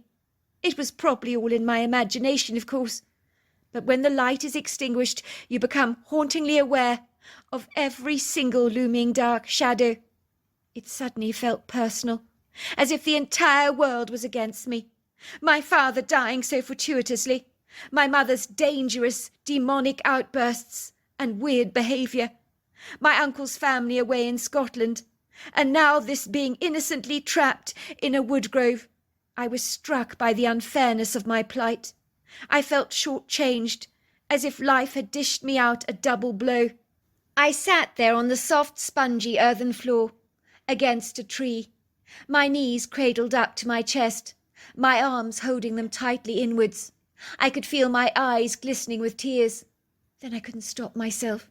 They began to pour down my cheeks, and a choking sound emerged from the back of my throat, which I realized was coming from me. I then began to sob and sob and sob.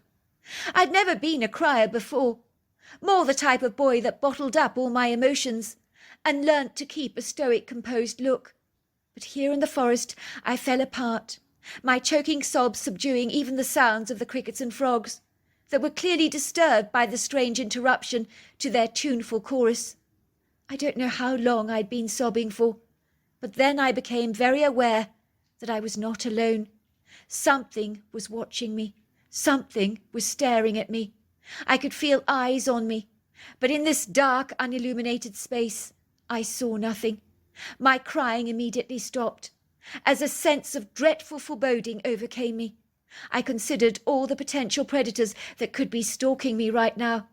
I quickly glanced around my environment, but see nothing there. But moments later, the light of the moon, that had been concealed by some cloud cover, becomes more visible, as its silvery shafts meander through the leaves. That was when I saw her.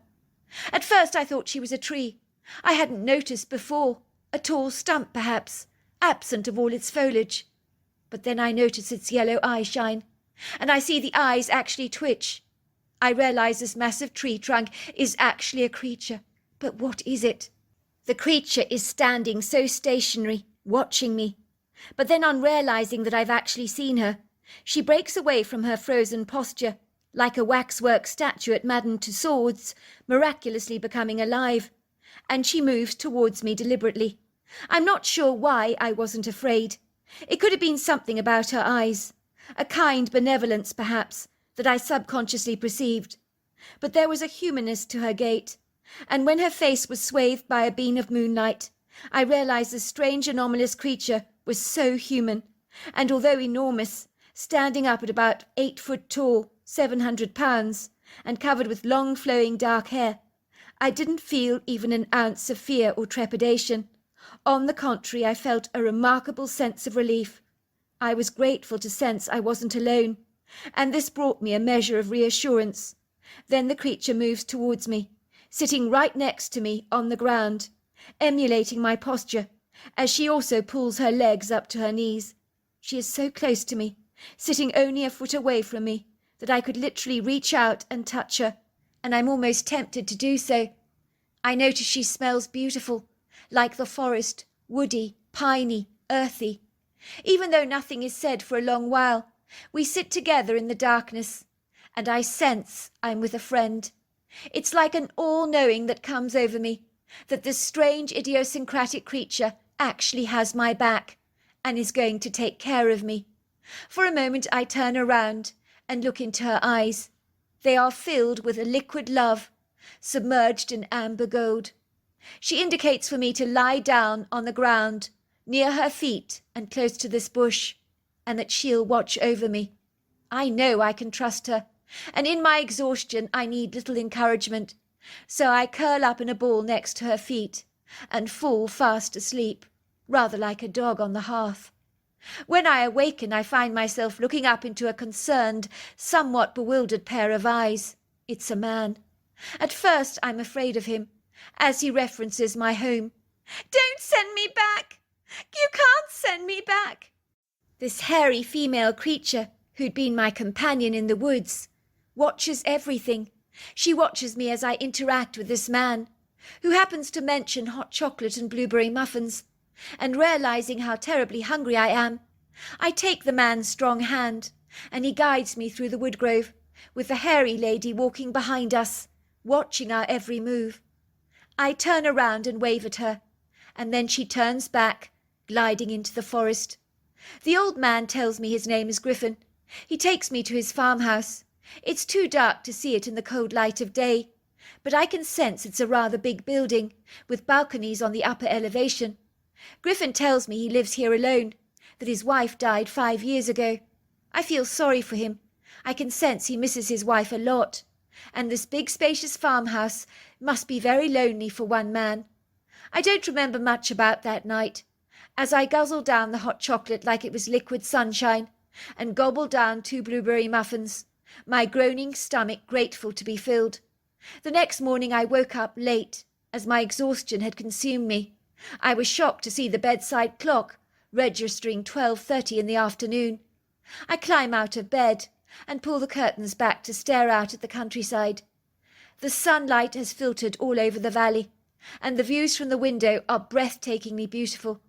I trot down the sweeping staircase into the kitchen, where Griffin is standing over the hob, cooking something that is making my stomach lurch with hunger. "Hello," I say. "It's Griffin," says the man. "Now tell me, son, are you hungry? I've made my wife's recipe for spaghetti bolognese." "I could eat a horse," I admit. "I hope not literally," says Griffin, offering me a plate of spaghetti bolognese and covering it with flecks of fresh Parmesan cheese. He watches me gobbling up my food and pours me a huge glass of Coca-Cola. "It seems you were a very lucky boy last night, young man. That female Bigfoot came to get me last night. She was the one who showed me your exhausted form lying on the ground under a tree. Jolly good thing. It was a warm night. You can freeze out there in the forest in the cooler months, you know. Do you mind telling me what a young boy like yourself is doing sleeping out in the woods at night like this? Are you running away from home by any chance?" I then begin to tell the old man my story. He listens intently to every word, not saying a thing, just nodding as I talk. "Wow, son, I'm so glad I found you. Or more to the point, that hairy lady found you? From what you're telling me, you clearly can't go home to your mother. I don't think your mother has got a mental condition. It sounds like she might be demon-possessed. The Catholic Church should be contacted to perform an exorcism on her. You must stay here until the MacFarrows come back. You certainly can't hang around their barns waiting for them to come back. This is your home for as long as you need, son. And I could always do with the company. It gets lonely in this big house of mine, with my wife no longer around. So I'm very glad to have a young man around the place to make things a lot more interesting. I remember the week I spent with Griffin was indeed one of the best weeks of my entire life. He reminded me of my dad. And a couple of days after the MacFarrows got back from Scotland, Griffin took me to their farmhouse. I recovered my suitcase from their barn and presented the letter my father had written to my uncle, who read it and shook his head. Why did my brother keep all this from me? I had no idea this was going on in his marriage. His wife seemed like a decent sort.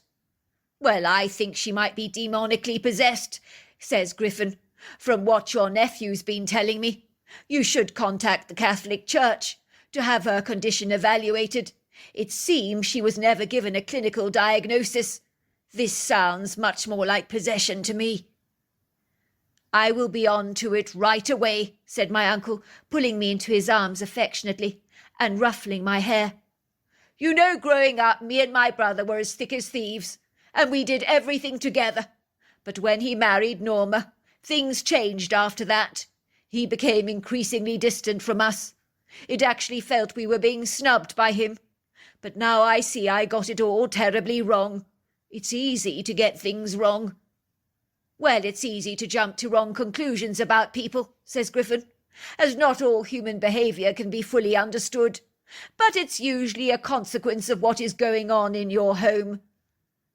To cut a long story short, I moved in with my uncle's family, into their Colorado farmhouse, but Griffin became like an uncle to me, and we went fishing together regularly.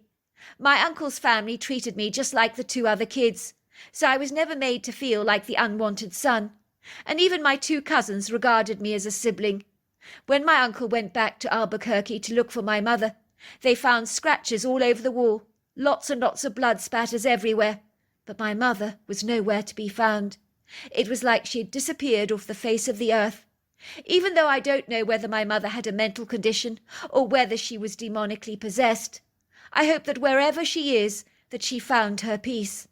I was to learn that the creature that helped me in the woods that night was a Bigfoot, and during my childhood I saw her a handful of times very briefly, where she would nod at me, watch me for a moment, and then dash back into the woodgrove.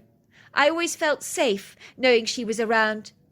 I saw her a handful of times very briefly, when she would nod at me, watch me for a long while, and then dash into the woodgrove. I always felt safe knowing she was around, as I knew she had my back, and I believe she would have helped any human being that was in trouble in a heartbeat. So there you are. That's my story. Well, hello there. I hope you enjoyed the Omnibus edition. We've got many more coming our way for you to listen to. Sending you love wherever you are in the world, in North America, Canada, Kenya, wherever you may be. I send you lots and lots of love. Thank you for listening to my Omnibus, and I really do hope you enjoyed it, because that's the whole idea about it, is to give you some interesting stories to listen to. So until next time, goodbye and good night.